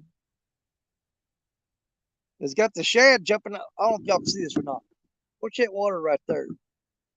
Something right off the bank. And the shad are jumping out of the water every time. I guarantee it's a big old giant gar. And they ain't gonna do it now. They did it like 5 times in a row, and I turned the camera on and they quit. But a little shad are jumping out of the water right there because something's after them. I almost bet you a big old gar's chasing them around up in here. Gotta be what it is. Could be some white bass in there. I don't know. Yeah, I ain't gonna do it again. Yeah, that log's swooping in on me.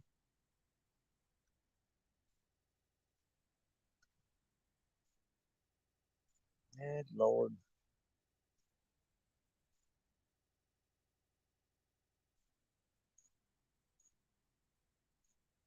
I can't wait till August. You know, I say that, and August will come along and still won't catch no fish. You'd be like, I don't know what's going on.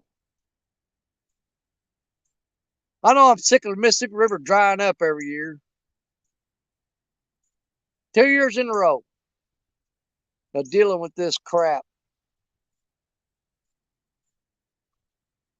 I don't get it.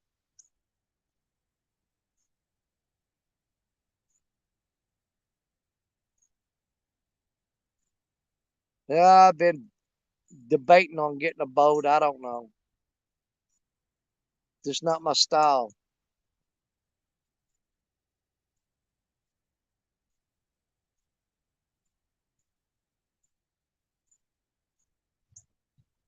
And the main reason I don't want to get a boat is because, you know, my whole life I built my reputation as a bank angler. And if it's to break down and get a boat, then then, you know, then you're just like everybody else.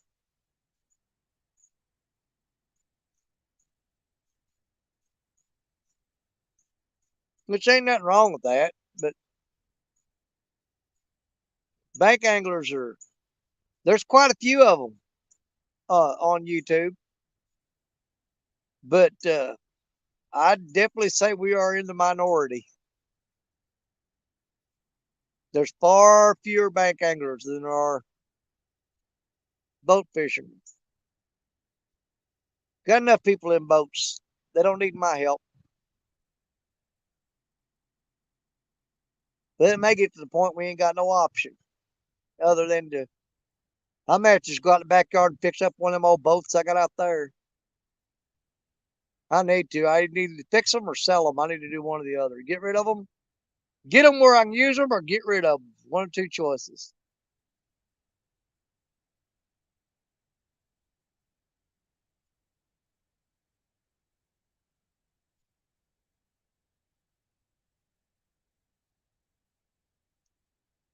Do, do, do, do, do, do, do. Do, do, do, do. Nah, that comes along. Floating the wrong way, going back upstream. Stay away from my rods. Got no time for your bull crap.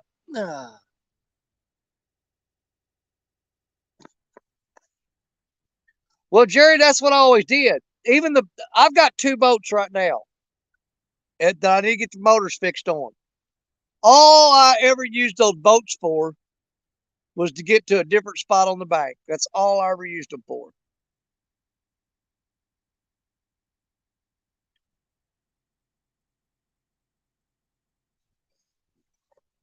Man, I'd love to get up there and fish that levee up there on the other side of this island, though. Problem is, there's absolutely zero, no phone signal there at all. Nada, zilch, does not exist.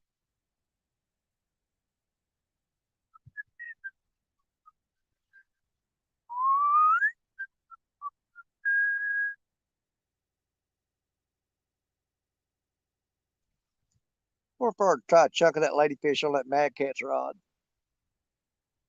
Give it a shot.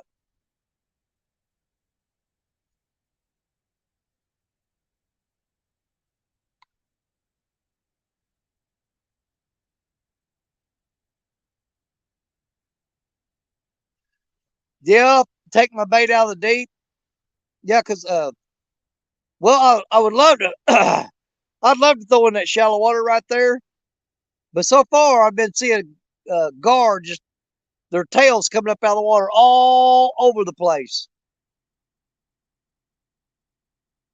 and I ain't about to start messing with all them dang gar.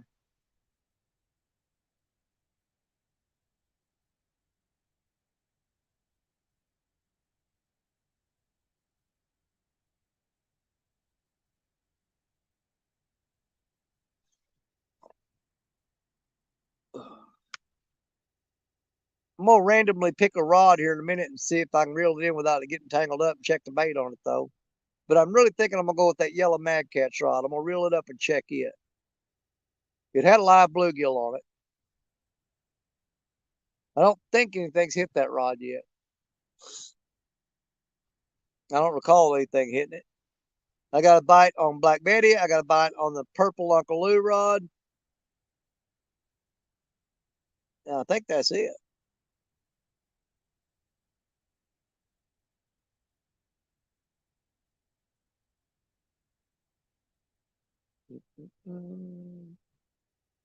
Oh yeah, there's gar all in that shallow water right out in front of them rods.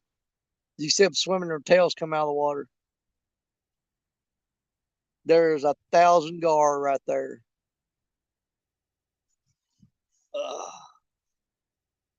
Uh, I'm just looking for a good spot fish, internet connection too. Absolutely. Don't get me wrong. I got dozens and dozens, if not hundreds, of places that are way better spots. And I may just have to start carrying the camera with me and just filming. I know a lot of people are starting to go to, a lot of people are starting to do a lot of production videos now. I like the lives though. Even if I ain't catching, I get to hang out with people. They get to hang out and talk to each other. You give them a spot to go to where they can all go into chat and hang out. And you're providing a service. Because how many times I've had people say, "Man, yesterday was the worst day ever." Oh, why was that? There wasn't nobody live, man. You couldn't go in and holler at nobody or nothing. I'm like, well, dude, I'll turn the camera on and you guys can hang out in there. I don't give a crap. Go in there and chat all you want.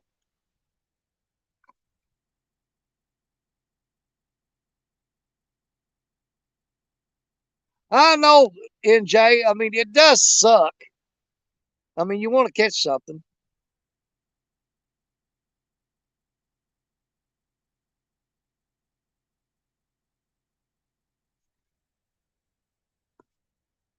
It's like we're on a rotation here though. Like last year, uh Richard Cluck was having the toughest time getting on fish, and I was wearing them out. Nope, there's a little bump on the Uncle Lou rod, a little tiny bump. And this year, Richard's tearing them up, and I'm sitting here sucking hind teeth. Oh man, it big old freaking log just almost got Betty. Get off Betty. That log right there. Almost got Betty. I seen her bending over and I thought it was a fish. And I looked down there. First thing you want to do is look and make sure it ain't a log. Get all excited about a rod bending. Then you look up and it's a freaking log. And he's going to get that mad cat's rod. There he goes. Come off there. Come off there. Come off there. Don't get it. Don't get it. Don't get it. Don't get it. Don't get it. He's got it. Crap. And he's going to get the Uncle Lou rod too. Yep,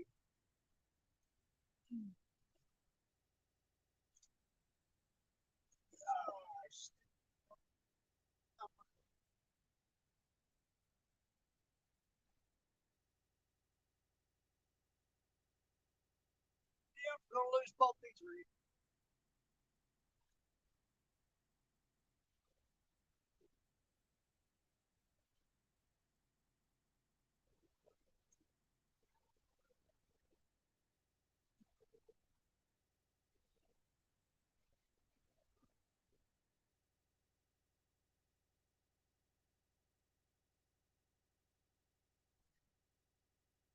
Right here.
Yeah, naturally he drug my line right into the rocks. Now that's hung up. That's going to be broke off.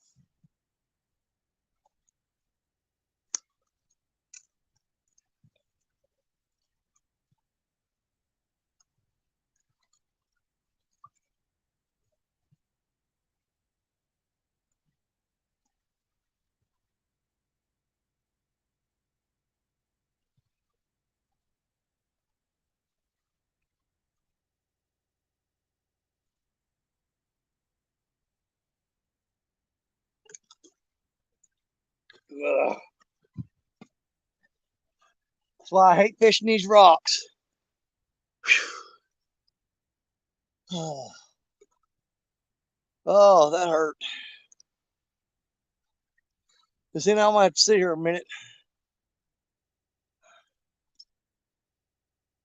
I screwed around and got my back hurting. Oh, God. That's the last thing I needed. Yeah, gummit. Oh, oh. I should just cut that line. Lost it anyway. I didn't save anything. Not really. Maybe those other 4 rods. But I almost bet they're hung up too.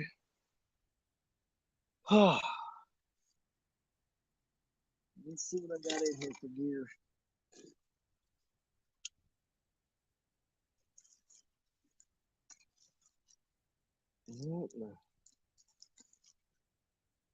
What in the world? You think all putting all this work into this, man, I'd get rewarded at some point or another.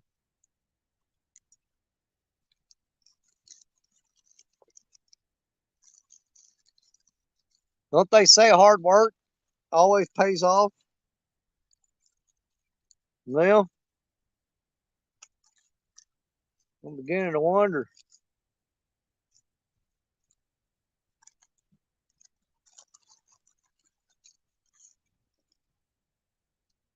Yeah, freaking pompano rigs. What are those doing in here still?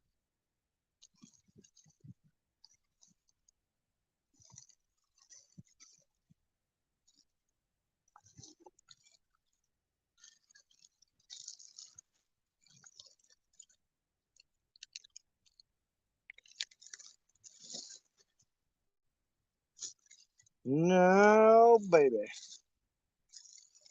Man, I had to dig through this tackle bag just to even find anything anymore.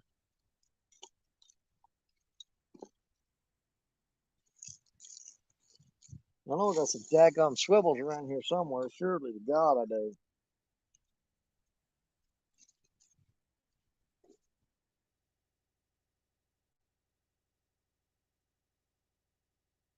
You know what?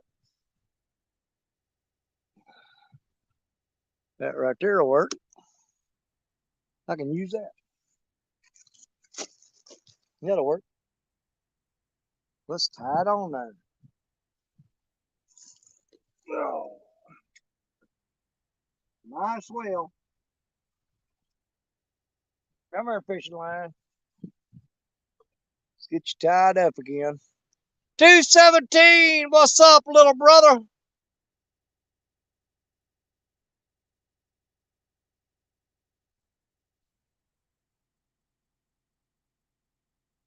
I'm digging to the bottom of the tackle bag now, just dragging out junk.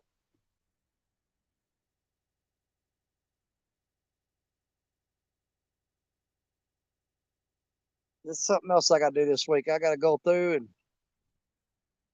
uh, dump everything out and see what I'm short on and what I got plenty of, and start reordering some stuff. Especially with August coming up. We'll be ready for August.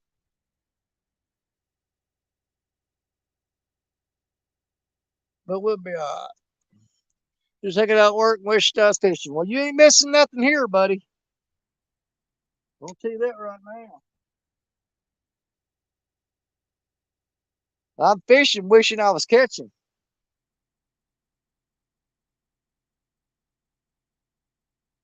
Yeah. I ain't gonna complain about it though. There's a lot of folks don't get to do what we do.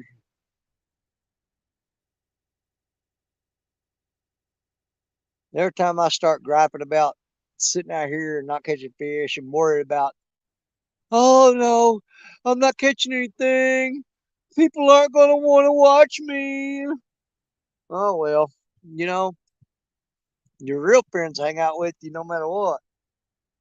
But you know what? Here's the damneder one thing. I think about people slain in the hospital beds and stuff that may never ever leave that hospital again. And if you think about something like that, and you're sitting out here on this riverbank watching that water flow by, and you start feeling sorry for yourself, or you start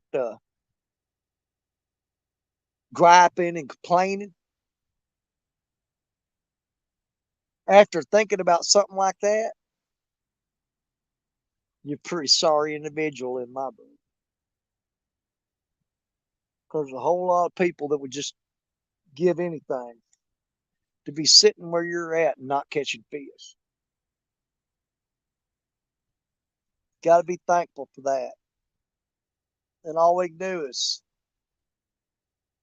think about those folks and hope that they get better and they get to do what we're doing right now. It'll humble you real quick, I promise you. It surely will. Uh-oh. Just stay humble and grateful. I'm glad I get to come out here to catch nothing.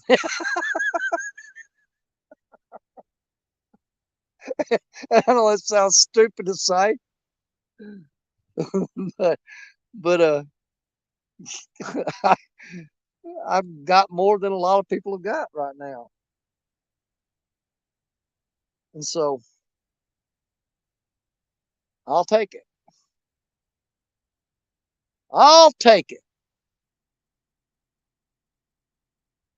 any day of the week.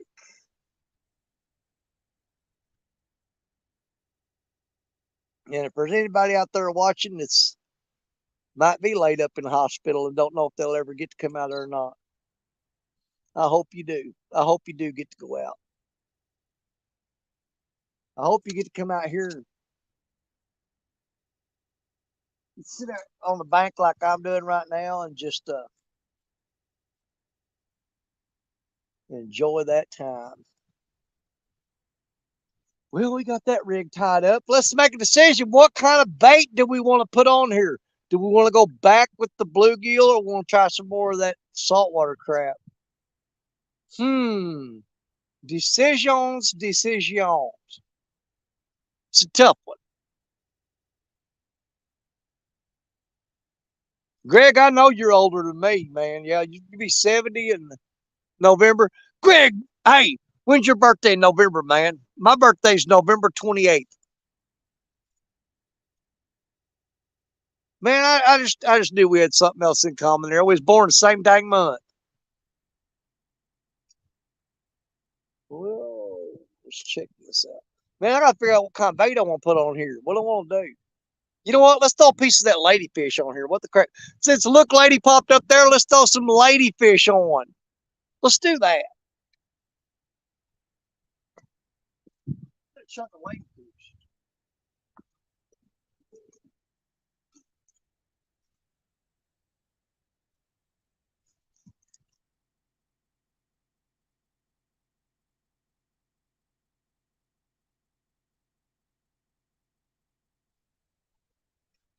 Now that is a chunk of ladyfish. It's basically equivalent of a saltwater skipjack. We'll go ahead and put a chunk of that on there.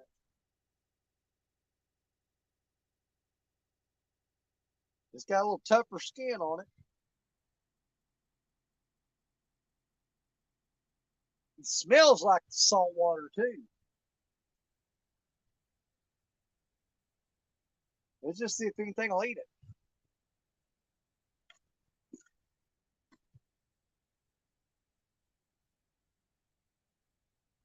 Deep and wide. Let's go deep, y'all. We're going for the back 40. Way out there.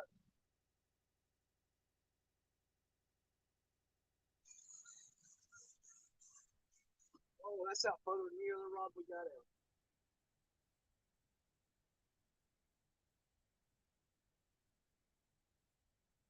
Dang, it's deep too. All right, we're out there in the fast current and deep water with a chunk of ladyfish.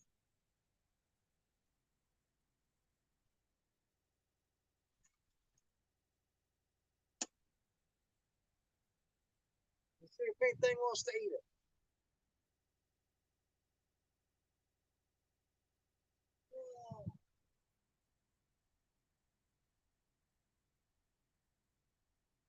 I think them two rods are twisted up in a knot.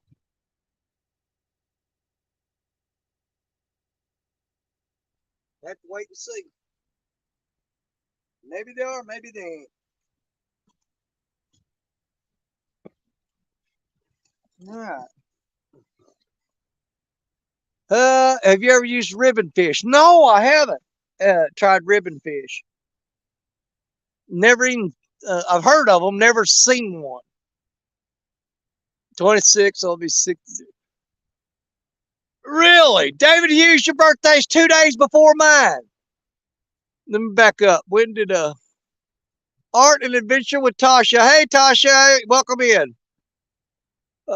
November 18th, and my wife is on the 30th. Look at all them, man, amazing November birthday people we got up in here. That's what I'm talking about.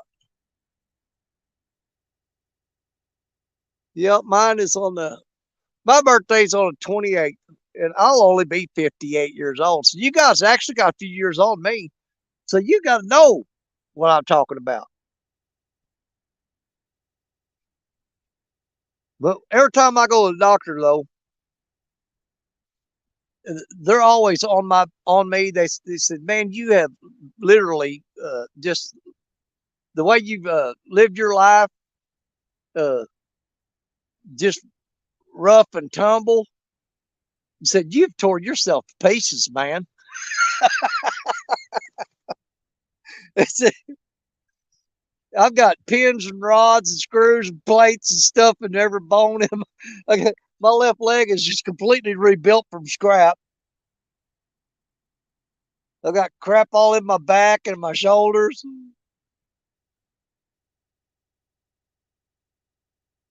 The majority of the stuff that's happened to me is just because I just lived too damn wild and crazy growing up. Birthday is 25th. All right.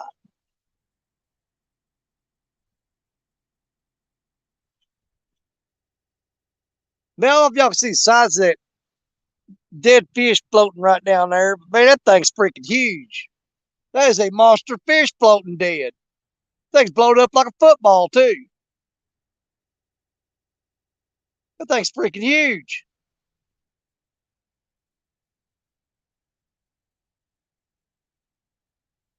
I ain't sure what that one is. Most likely it's a carp. I don't know. It looks kind of weird from here.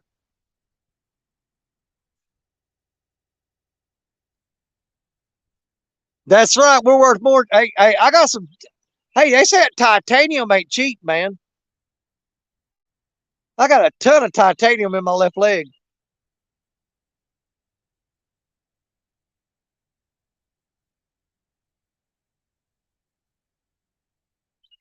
Left legs in titanium. I've got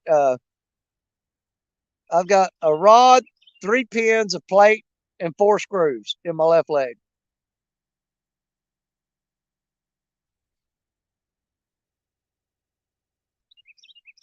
And I got some kind of they cut my stomach open one time and put some kind of mesh in there, some kind of wiring stuff in there to keep my guts from falling out.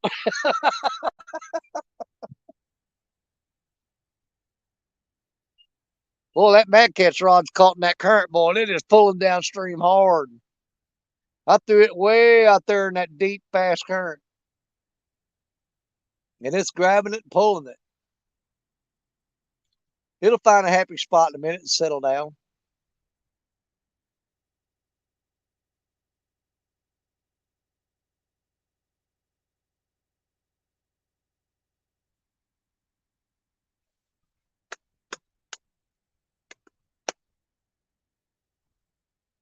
Yeah, see, every time one of them logs comes by here, uh, it'll grab the lines and it'll drag the rigs along the bottom and it'll drag them through them rocks. And once it does that, they're gone. It gets the hook, the swivel, the sinker, the whole shooting match. It'll drag it through them rocks and hang them up in there. Normally, I can throw out there and just the sinker will get caught in a rock, and I can lift the rod real high and pull and get the swivel and the hook back. But whenever one of them logs drags it along the bottom like that ain't happening. Hold on, I don't know if that's a fish or not. What's going on there?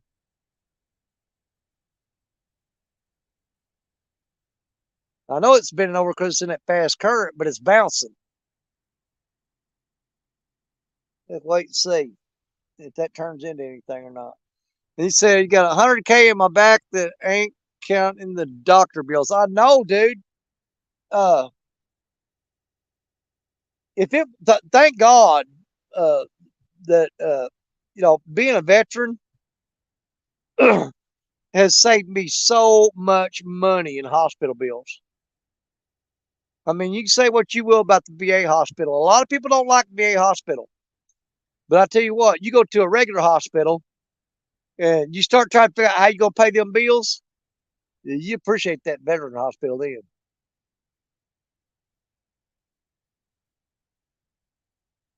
Because all the work I've had done on me, there's no way I can afford to pay for that crap. No way.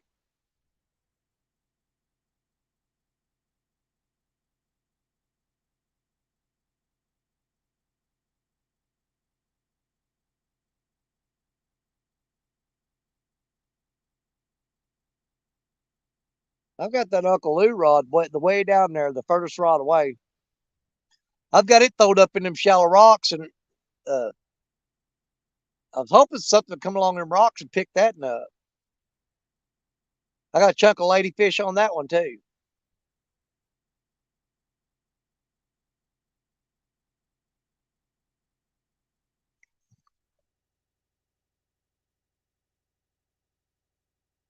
It sucked. No insurance, and it happened at home. Yeah,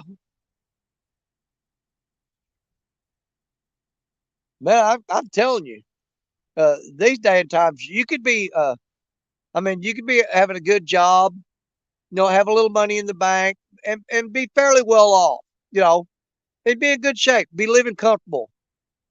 And man, just one accident, you're one accident away from it just putting you so deep in debt that it's just there's no way you'll ever get out of it. No way. We're all, the majority of us are one accident away from bankruptcy. And insurance, who the hell can afford to pay for it? Oh my God. Anymore, you're working to pay bills and pay insurance. You're lucky. You're lucky if you can make enough money to actually go do something you want to do every now and then.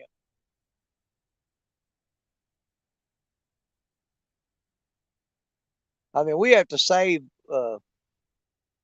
We pinch pennies here and there, and we save for over a year just to even take a trip anymore. And then when you get there, you really you're like, well, I'm here. Uh, have to live cheap,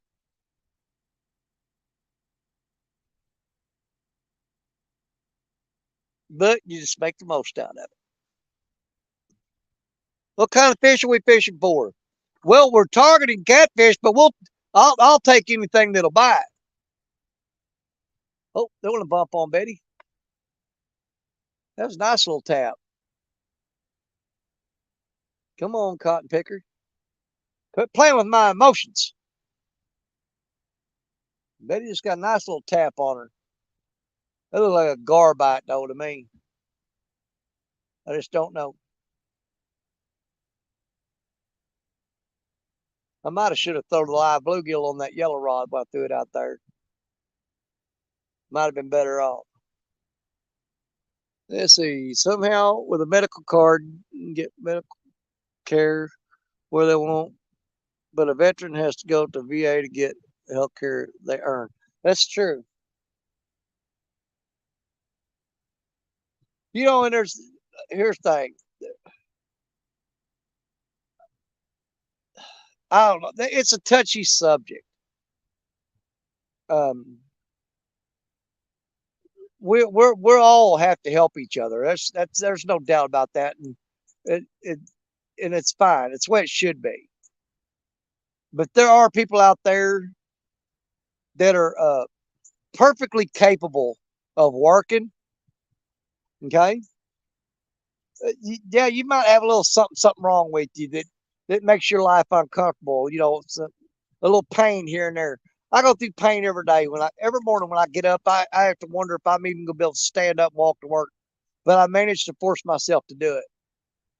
But there's guys out there that will you'll see them running around lifting stuff and doing this and that and climbing up and down uh, riverbanks, hauling buckets of, of fish and tackle and stuff and carrying loads that you normally wouldn't want to carry. And then they'll say, well, I can't work because I got a disability. If you could climb up and down that riverbank, carrying gear, carrying buckets of fish and stuff like that and all that, if you can do all that, you can find a job working somewhere, doing something instead of being a drain on the system. But they don't care. They get used to getting that free money and not having to work for it. They'll take it. I know a few like that.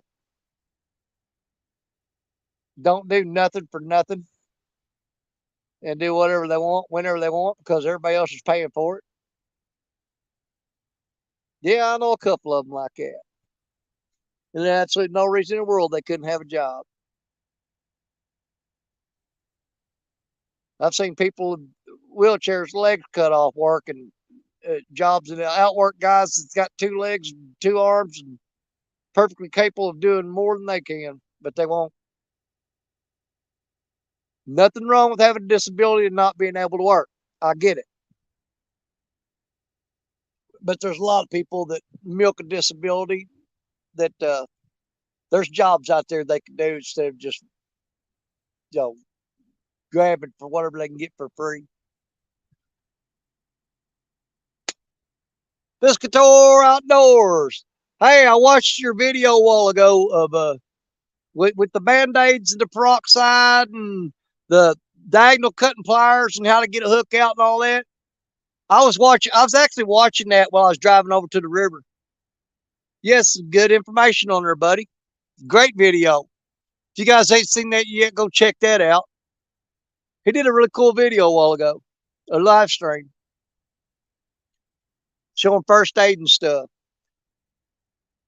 which is something that that a lot of us forget about. You know, it need to be reminded. Hey, it wouldn't hurt to take some of this or that and this with you, just in case something happens. And he did a live stream about it today. It was great. It was a great show. You guys ought to check it out.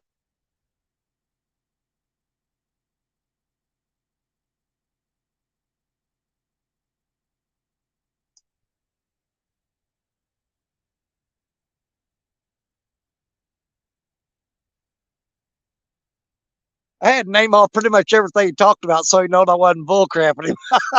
I did watch it for real.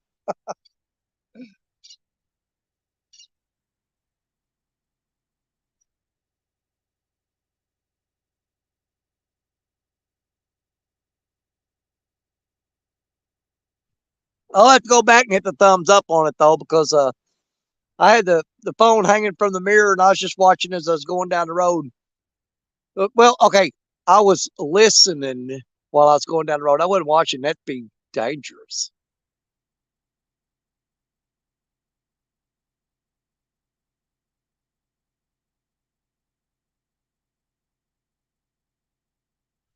They got that one stinking fish out there that keeps pecking on Betty and it just ain't doing nothing with it. It maybe debris floating along the bottom, just bumping into the line. I don't know.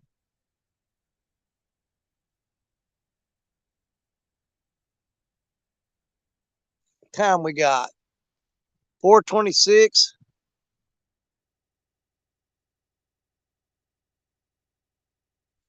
No, hey, dude, you talk about being organized. Do you realize who you're talking to? I'm the most unorganized person on YouTube. It was a great video, dude. Great live stream. And I hope everybody goes back and checks it out because a lot of good information in there. Man, I'm the king of winging it. I just throw stuff in the truck and go, what do you need? I don't know. How you gonna get there? Well, where are you going? I don't know. What are you gonna do when you get there? I don't know. We'll figure it out.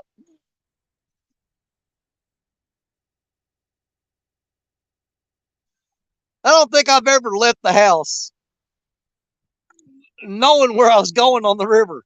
I just drive through the levee and look and go, hell, let's just stop there. That spot looks good. Let's give that a shot.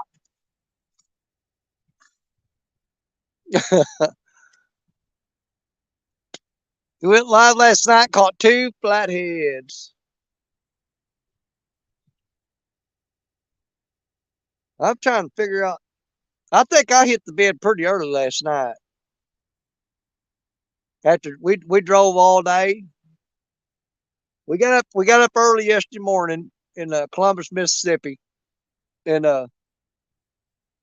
we went and did a couple walking trails and stuff before we had to leave. Then we come back, packed the camper up, got it all hooked up, and hit the road and stopped at a few spots along the way. Drove through some big major storms. Had a blowout on the camper. Had a tire blowout on the camper in the middle of the interstate, and I had to pull over and crawl there and jack the camper up. You ever jack a camper up? Yeah. Yeah, about a few tons there. It's like jacking up a house. And I finally got the tire off and put the spare on. We got back on the road and finally made it home last night. And by the time I got everything put up and the truck unhooked, and I was beat.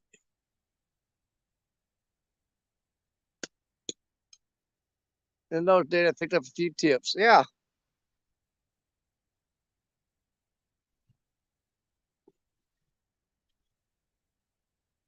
I wanted to try to fish the Tom Bigby River on Jody's show, but uh, man, I got down there. I didn't have no, generator, no lights, no nothing. And I've only fished that river once before in my life, and that was 2 years ago. And all I caught was bass and drum. I was throwing a spinner bait down there, trying to catch crappie, and kept catching bass and drum on spinner bait. It's a little micro spin.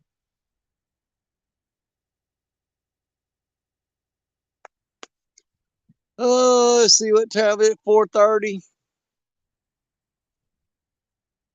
How far did my rods cast?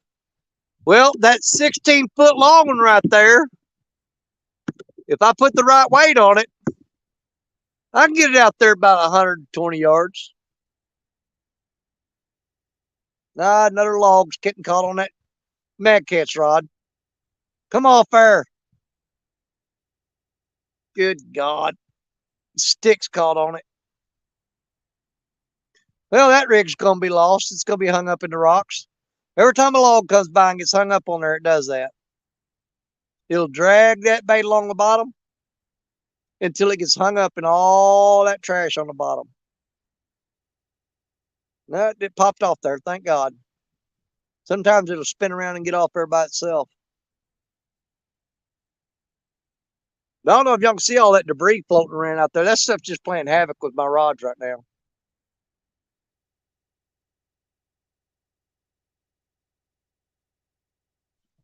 They just said it's 4:30. We'll give it about 30 more minutes, and I think I'm going to head home, get some work done, go help Stacia. She should be home about 5:15, and it takes me about 20 minutes to get home, 25. So if I shut it down at 5 o'clock, I should be home by about 5:30, something like that. And she'll be home at 15 after. And I'll go help her get some work done.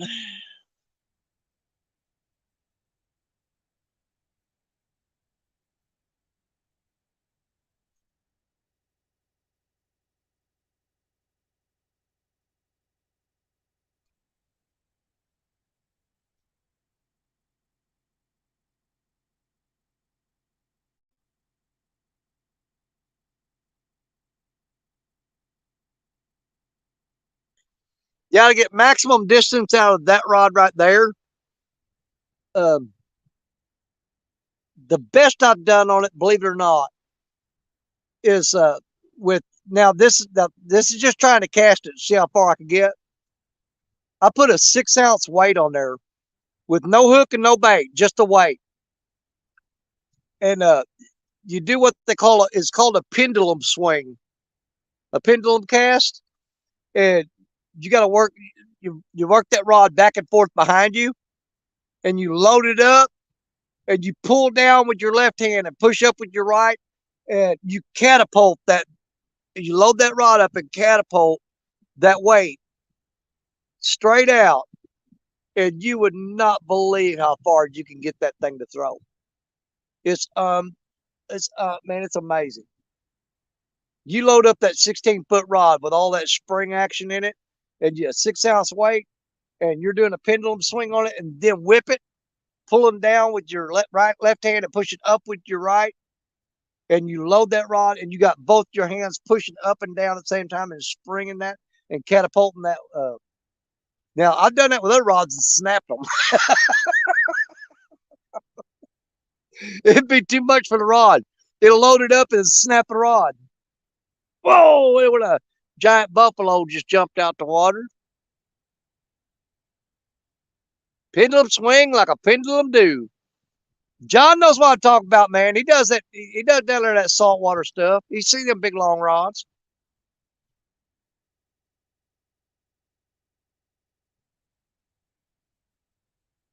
The furthest I ever seen anybody cast a rod, and I don't know how far he threw it. Uh, there was a 70-something-year-old man in Panama City, Florida, and dude, he had some technique that he were from the beach that he could sling a rod out there. And I was like, dang, I think you hit that ocean liner. Dude, he had a technique of loading up the rod and sending that weight and that bait out there that I'd never been able to match it. It was unbelievable how he does that. And I mean, he's got to have his feet placed just perfect position. The rod's at the perfect angle. And he loads that rod up and he sends that bait, man.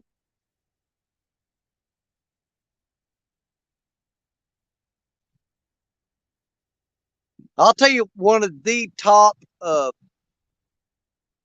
long distance casting since we got this subject started. In my opinion, right now, one of the top people for long distance casting in our YouTube community, in our little group, is Big Mike. Big Mike can send a bait out there, buddy. That dude can throw further than anybody I know in the YouTube community. I think he's won several casting contests, as a matter of fact. I mean, well, you know what? That 16-foot rod originally that rod is for fishing off the beach in salt water. That's what I originally got it for. But you know, a few years back, just to say that I'd done it, I brought it out here to the Mississippi River, and I landed a 50-pound catfish with that rod. And after that, I got into some 30s, some 20s, and stuff like that. And I was catching decent catfish on that rod. And one of my buddies started calling it Old Black Betty, and it just all come around from there. There's a guy called that rod Black Betty, and so we started calling it Black Betty. And Black Betty has caught several fish on YouTube. And matter of fact, my personal best catfish is a 70-pound blue Black Betty. She's caught a lot of nice fish over the years. So she became a Mississippi River rod. She fishes more in the Mississippi River than she does in the Gulf of Mexico. She still likes to take her trips down south, though. Yep, it's called a lightning rod.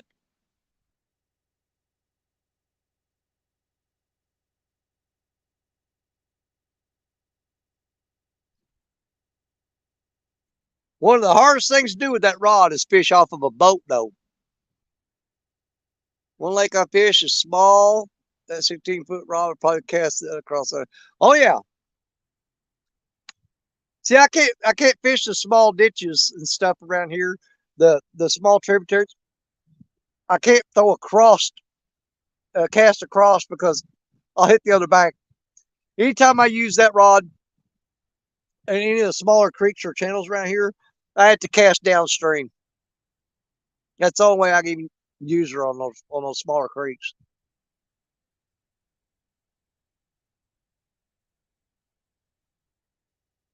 Man, there was a tail just came out of the water out there. Most likely it was an alligator gar, but that thing was huge.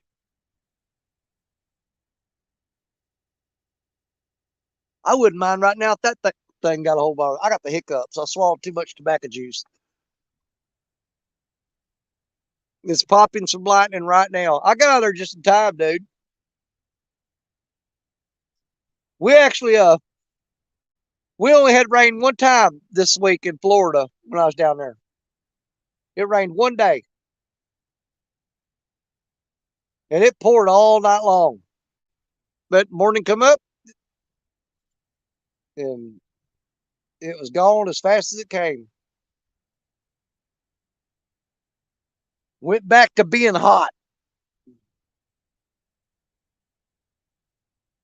Oh,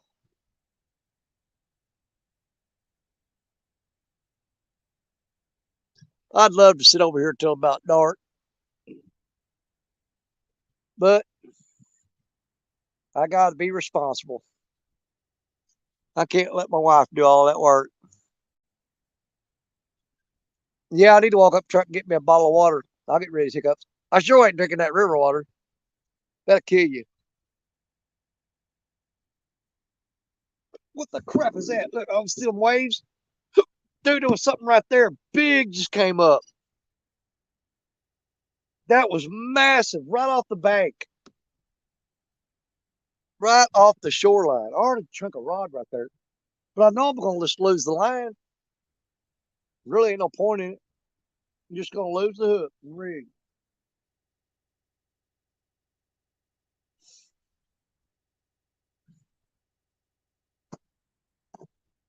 Yeah, there comes the barge.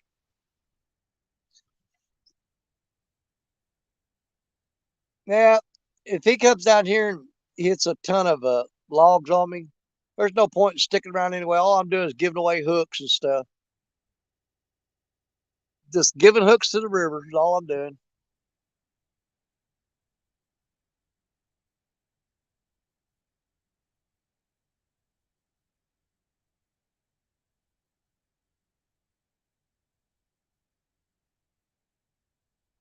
Dang, I thought my hiccups was gone, but they're still there.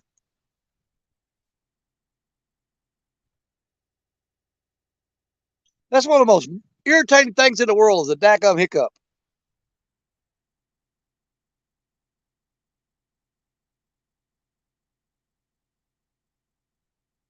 Shabadoo. Get on my rod.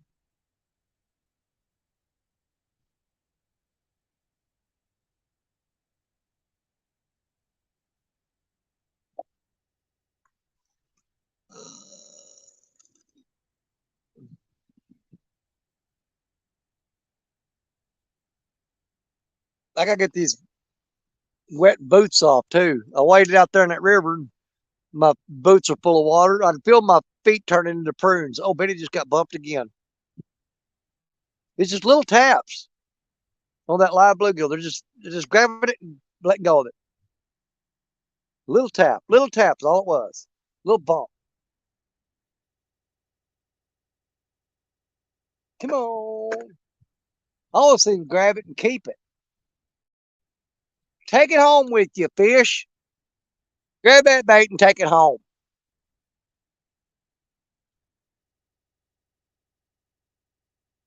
He ain't gonna do it.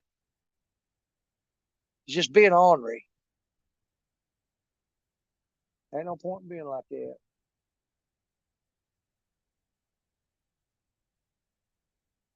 I wish I could zoom this camera over there to the bank over there on the Kentucky side. That's Kentucky over there. Y'all can't see them along that sandbar.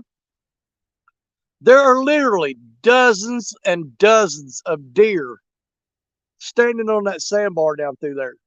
I mean, they are piled up along that bank, just walking along the shoreline. The most deer I ever seen in my life was walking along that bank over there in Kentucky. They just pile up along that shoreline.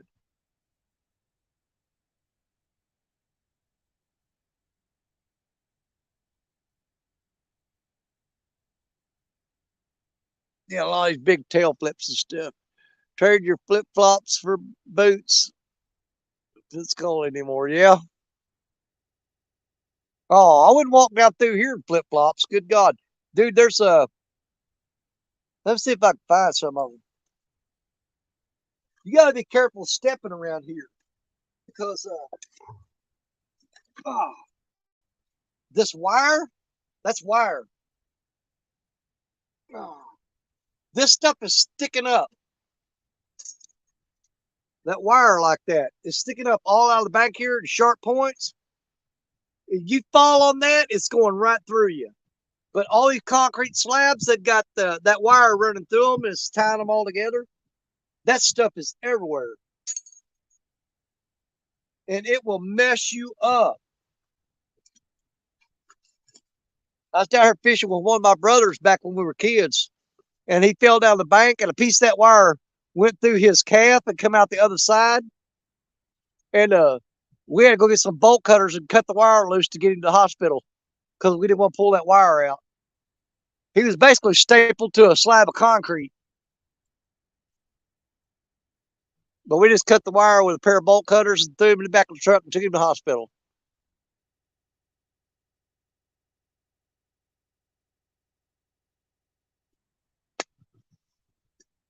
Yeah, you will. You'll get lockjaw from it.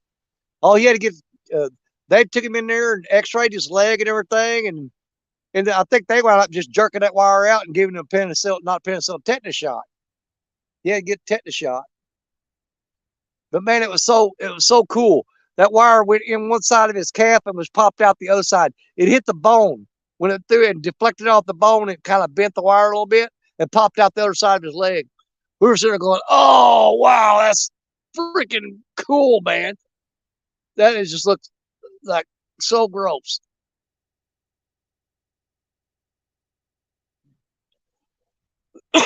But normally when this is all underwater, see there now that gives you an idea of what I'm hanging up because that stuff I just showed you, it's all over the place out there underwater. It's all over out there. So can you imagine trying to reel a rod in? It's like a minefield.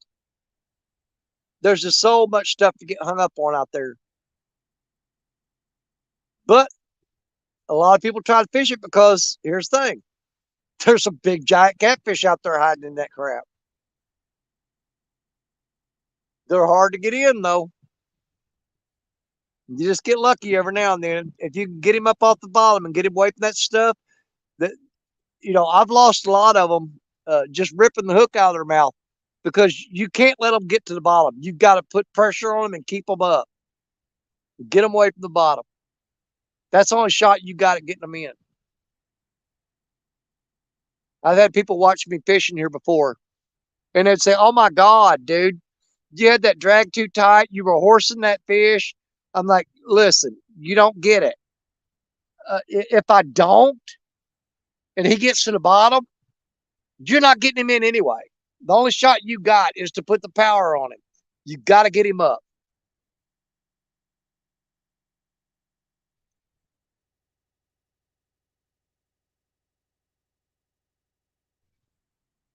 Yep.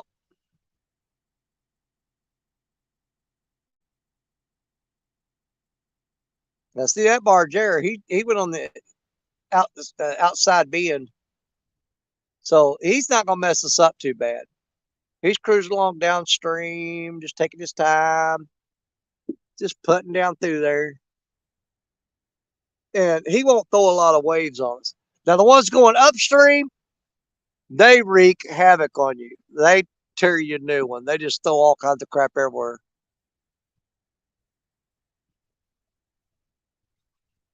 Yeah, exactly, John.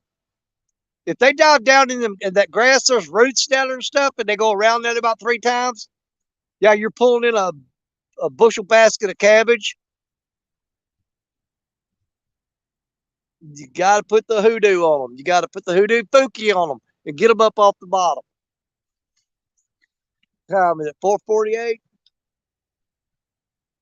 I need to be getting out of here in a little bit, y'all.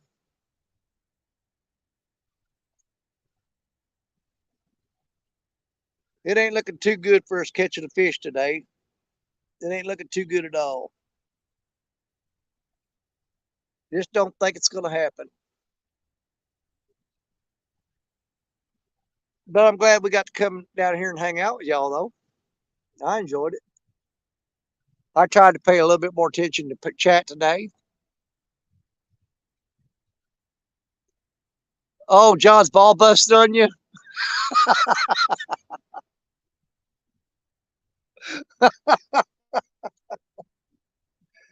All right, now, you two, don't make me put you in the corner. I ain't going to do nothing about it. Sometimes you just got to let them boys fight it out, get it out their system. You know what I'm saying? Just let them beat each other up.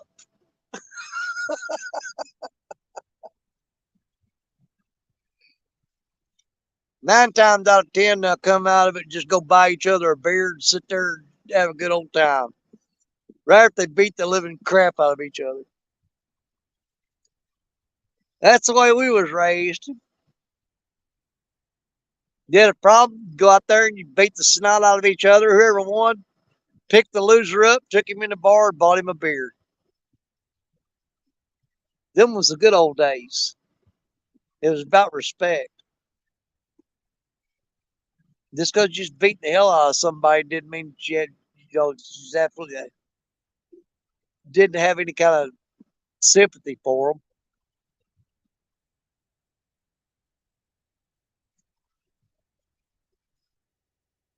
You get fight and beat the crap out of somebody, you look down at them and kind of have a little bit of remorse about it. Pick them up, wipe them off, and say, let's go get a beer.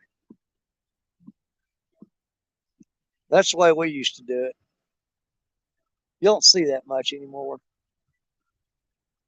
Nowadays, people step over your dead body and not even think twice about it. They don't care. Which, in all honesty, is not natural. It's not natural at all.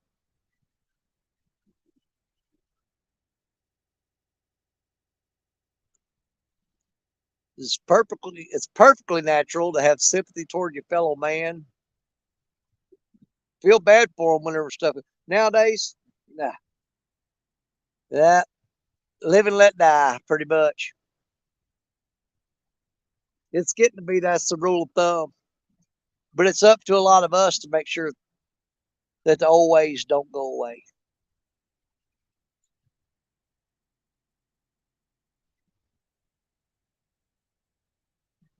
Uh, Trample the weak and hurdle the dead.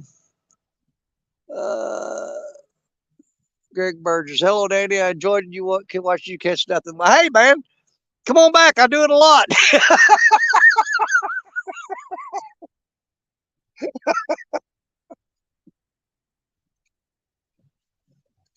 If y'all like watching shows when they don't catch nothing, hell, I'm your man. I'll hook you up. We can do those every day. We just got to hope that a fish don't come along, get on the rod, and ruin it for us. Yeah, the last thing we want is a big old fish to get on there and just ruin a perfect streak. Get out of here, fish. Stay away. We're having fun talking to each other. We ain't got time to be fishing. We don't want no fish on this rod. Don't you dare bite that hook. Don't you do it. You're going to be interrupting a perfectly good conversation for a stupid fish.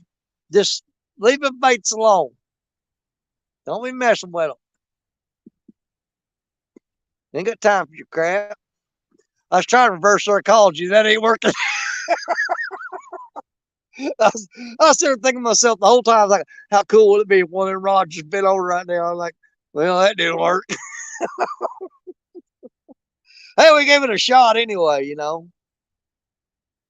Fish ain't falling for that crap either.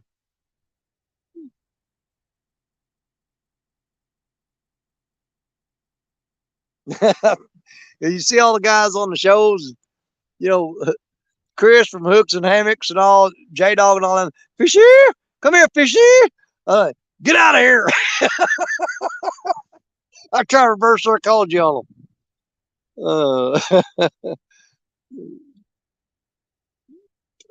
Yeah. Well, we get to talking, and we're not just going to sit here. I mean, I've seen guys that go fishing, and this is what you get. Listen.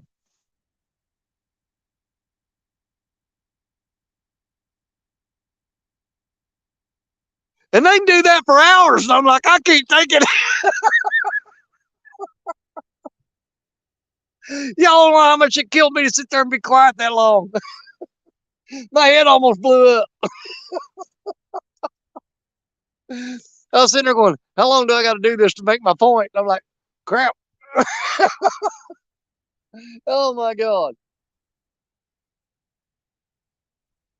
Well, time is it now? Oh my God, it's 4:54.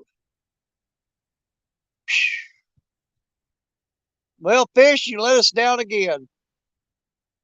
Uh-oh, I got lightning striking behind me too.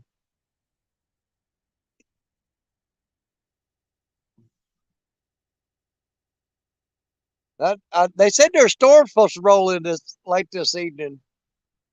I didn't think they was coming till about 7 or 8 though. It don't matter. We're fixing to get out of here anyway. We're fixing to get on out of here. I know Avid does a show tonight. I don't know what time it starts. 6 or 7 or something like that, I think. I don't know. But I'll reel up and break all these rods off or break all these hooks off.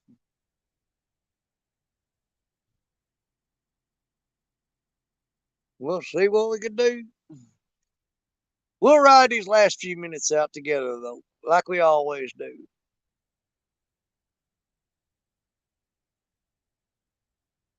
Just pray for a miracle that a fish jumps on there in the last minute and says, you know what, you ain't going home like that. I ain't counting on it, though, because these fish don't care. They don't give two squirts of crap, brother, if you catch a fish or not. They don't care. They'll let you sit here and look foolish all night long. They don't. It doesn't bother them a bit. I ain't breaking my rods. I'm gonna break the line. I'm gonna lose the rigs. No, I love my fishing poles. I ain't tearing them up.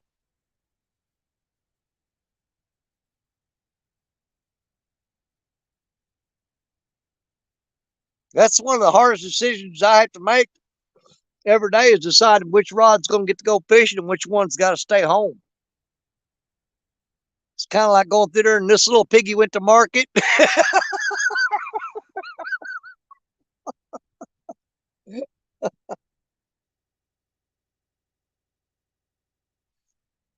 And this little piggy stayed home.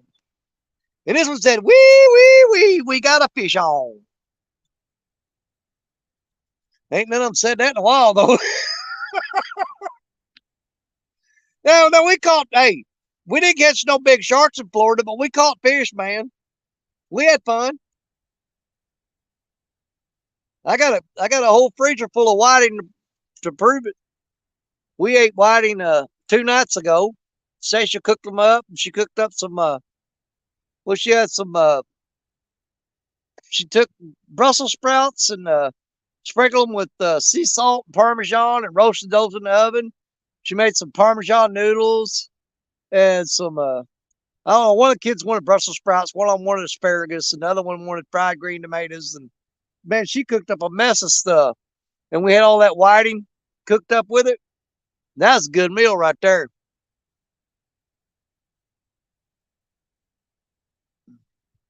Yep, keep 9 bass rods in the boat and use one all day long. Oh, we're sucking it. We're about to leave though. We're fixing to shut it down and get on out of here. I got storm clouds rolling in behind me, and plus I told my wife I'd leave at 5. I told her I'd leave at 5. She goes, "How long are you gonna be over there?" I said, "I'll leave by 5 o'clock. I promise." Oh, wait a minute. I don't know if I said I promise. I told her I'd leave at 5. I can't remember if I promised or not. I might have. I don't know. I don't know if I promised or not. I think I did. Not sure.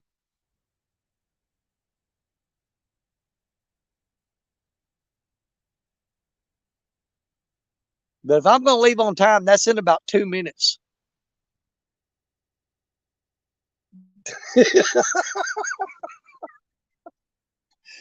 I really need to leave here on time. I told her I would. I think I promised her I would. I don't know if I did or not. Can't remember.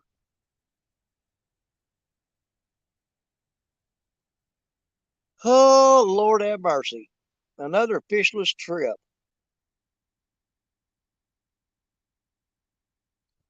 I'm going to start fishing the creeks for channel cat again. Seems like.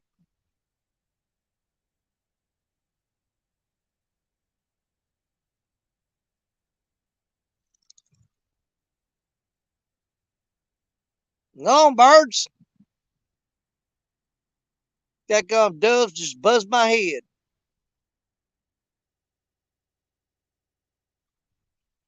Oh.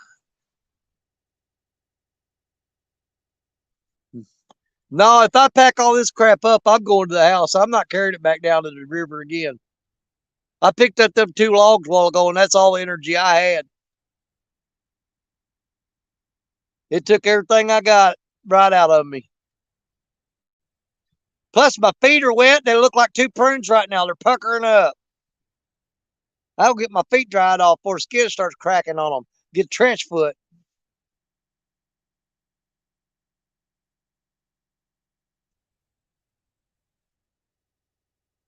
Do-do-do-do.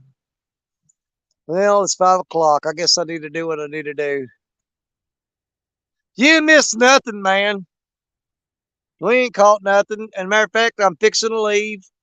I told my wife I would leave at 5, and guys, I'm gonna have to. I'm gonna have to honor that.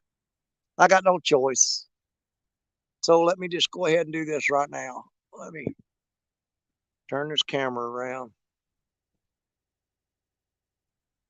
Oh, good Lord. Let y'all look at this ugly puss. There we go. Close that. There it is. You see all these rocks? That's what I'm fishing in, man. It's out there under the water. I defy any of you. Anybody come here and throw a line out and not get hung up. Good luck. It's tough, buddy. That crap's all over the place right there. It under the water. Hmm. There's catfish out there though. They ain't biting today.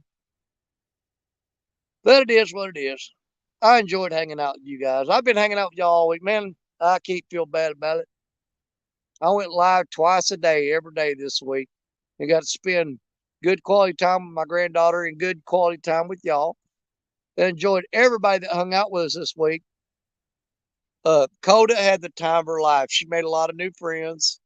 Uh, she watches a lot of YouTube stuff, everything. She doesn't have a channel or a page or nothing like that, but she enjoys getting on here and she watches me, and then she sees other people or in chat, or she'll see their lives and she'll go check them out, and it she just really gets a kick out of it.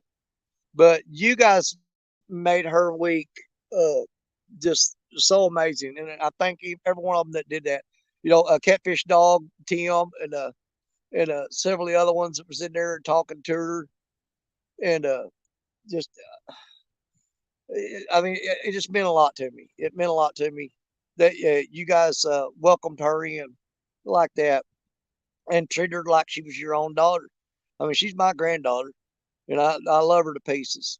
One of the best fishing partners I ever had, because even if I ain't catching fish, uh, I love spending the time with her.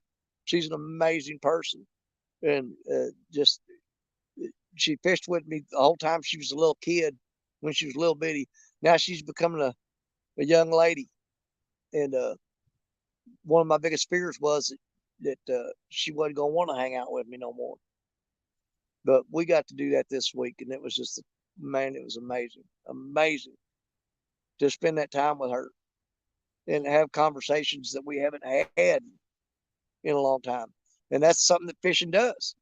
You take a kid fishing, and you get to sit there and spend time with them.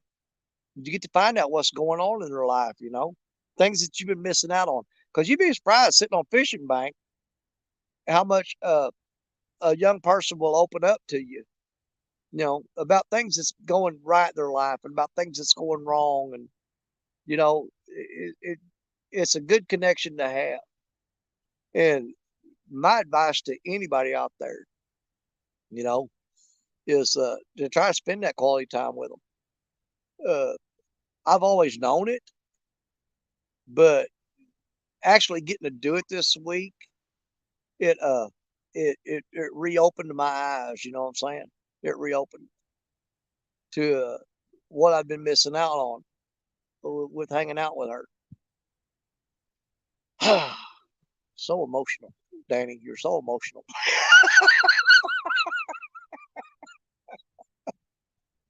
Oh, hell no. Don't bite now. I ain't got time for you crap. No, I don't give it. Nope. Are you freaking kidding? No, it's just a stick calling line. I thought it was actually a fish there for a minute. They're like, what the crap? It's just a stick bouncing on line. It fell off there. It'd be all right. Oh, I got to go home, guys. I could sit here for another hour. I could just turn this camera off and just sit here. I've been on the water so much this week, you'd think I'd be sick of it. I never get sick of it. I never do.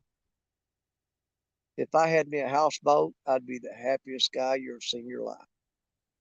Oh, so granddaughters, they live outdoor special fishing. Oh yeah, exactly. It's fun today, Danny, brother. You too, NJ. Whisker Dreams, uh, JG, John, Smallwater Charters, Jeff, all you guys. I can't sit here and name you all off. I appreciate you. I appreciate y'all coming hanging out with me. You know, hey, someday I'll start catching fish again. The day's coming. Just be patient. I just, I'll tell you what, it's been so long since I caught a big fish, I just don't know what it's like anymore. When was the last time I caught a big fish? January, no, wait, February the 18th, I think it was, when me and Richard Cluck went out. And the biggest one I got that day was a 43. No, wait. I got the 61 2 days before CatCon. Yeah, I got that 61-pound blue. That was February the 20 something. CatCon was 24th, 25th. And I caught that 61-pounder a couple days before CatCon, I think it was. Oh, hell, I can't remember. It was in that area, though. But I'm just rambling now. And I'm already late. It is 5:06. And my wife's going to be popping in here and check to see if I've left yet. So I'm going to end it right here, right now. For real, I'm really going to do it. I'm really going to do it. I'm really going to do it, y'all. Yeah, I hate saying goodbye. I really do. Man, look at that. Looks like I'm in Arizona or something. What the hell? All right, y'all. Thank you for hanging out with me. Appreciate each and every one of you. I've done said it 50 times because I'm stalling. I'm stalling, waiting on the fish to bite. I'm trying to kill time. Maybe something miracle happen, but it's not going to happen because we got to go. You're my brothers. You're my sisters. You're my catfish family. God bless each and every one of you. You know Danny Stone loves you. You know I do. You guys are amazing. I'm going to get out of here and we'll see you again real soon. God bless y'all. Bye.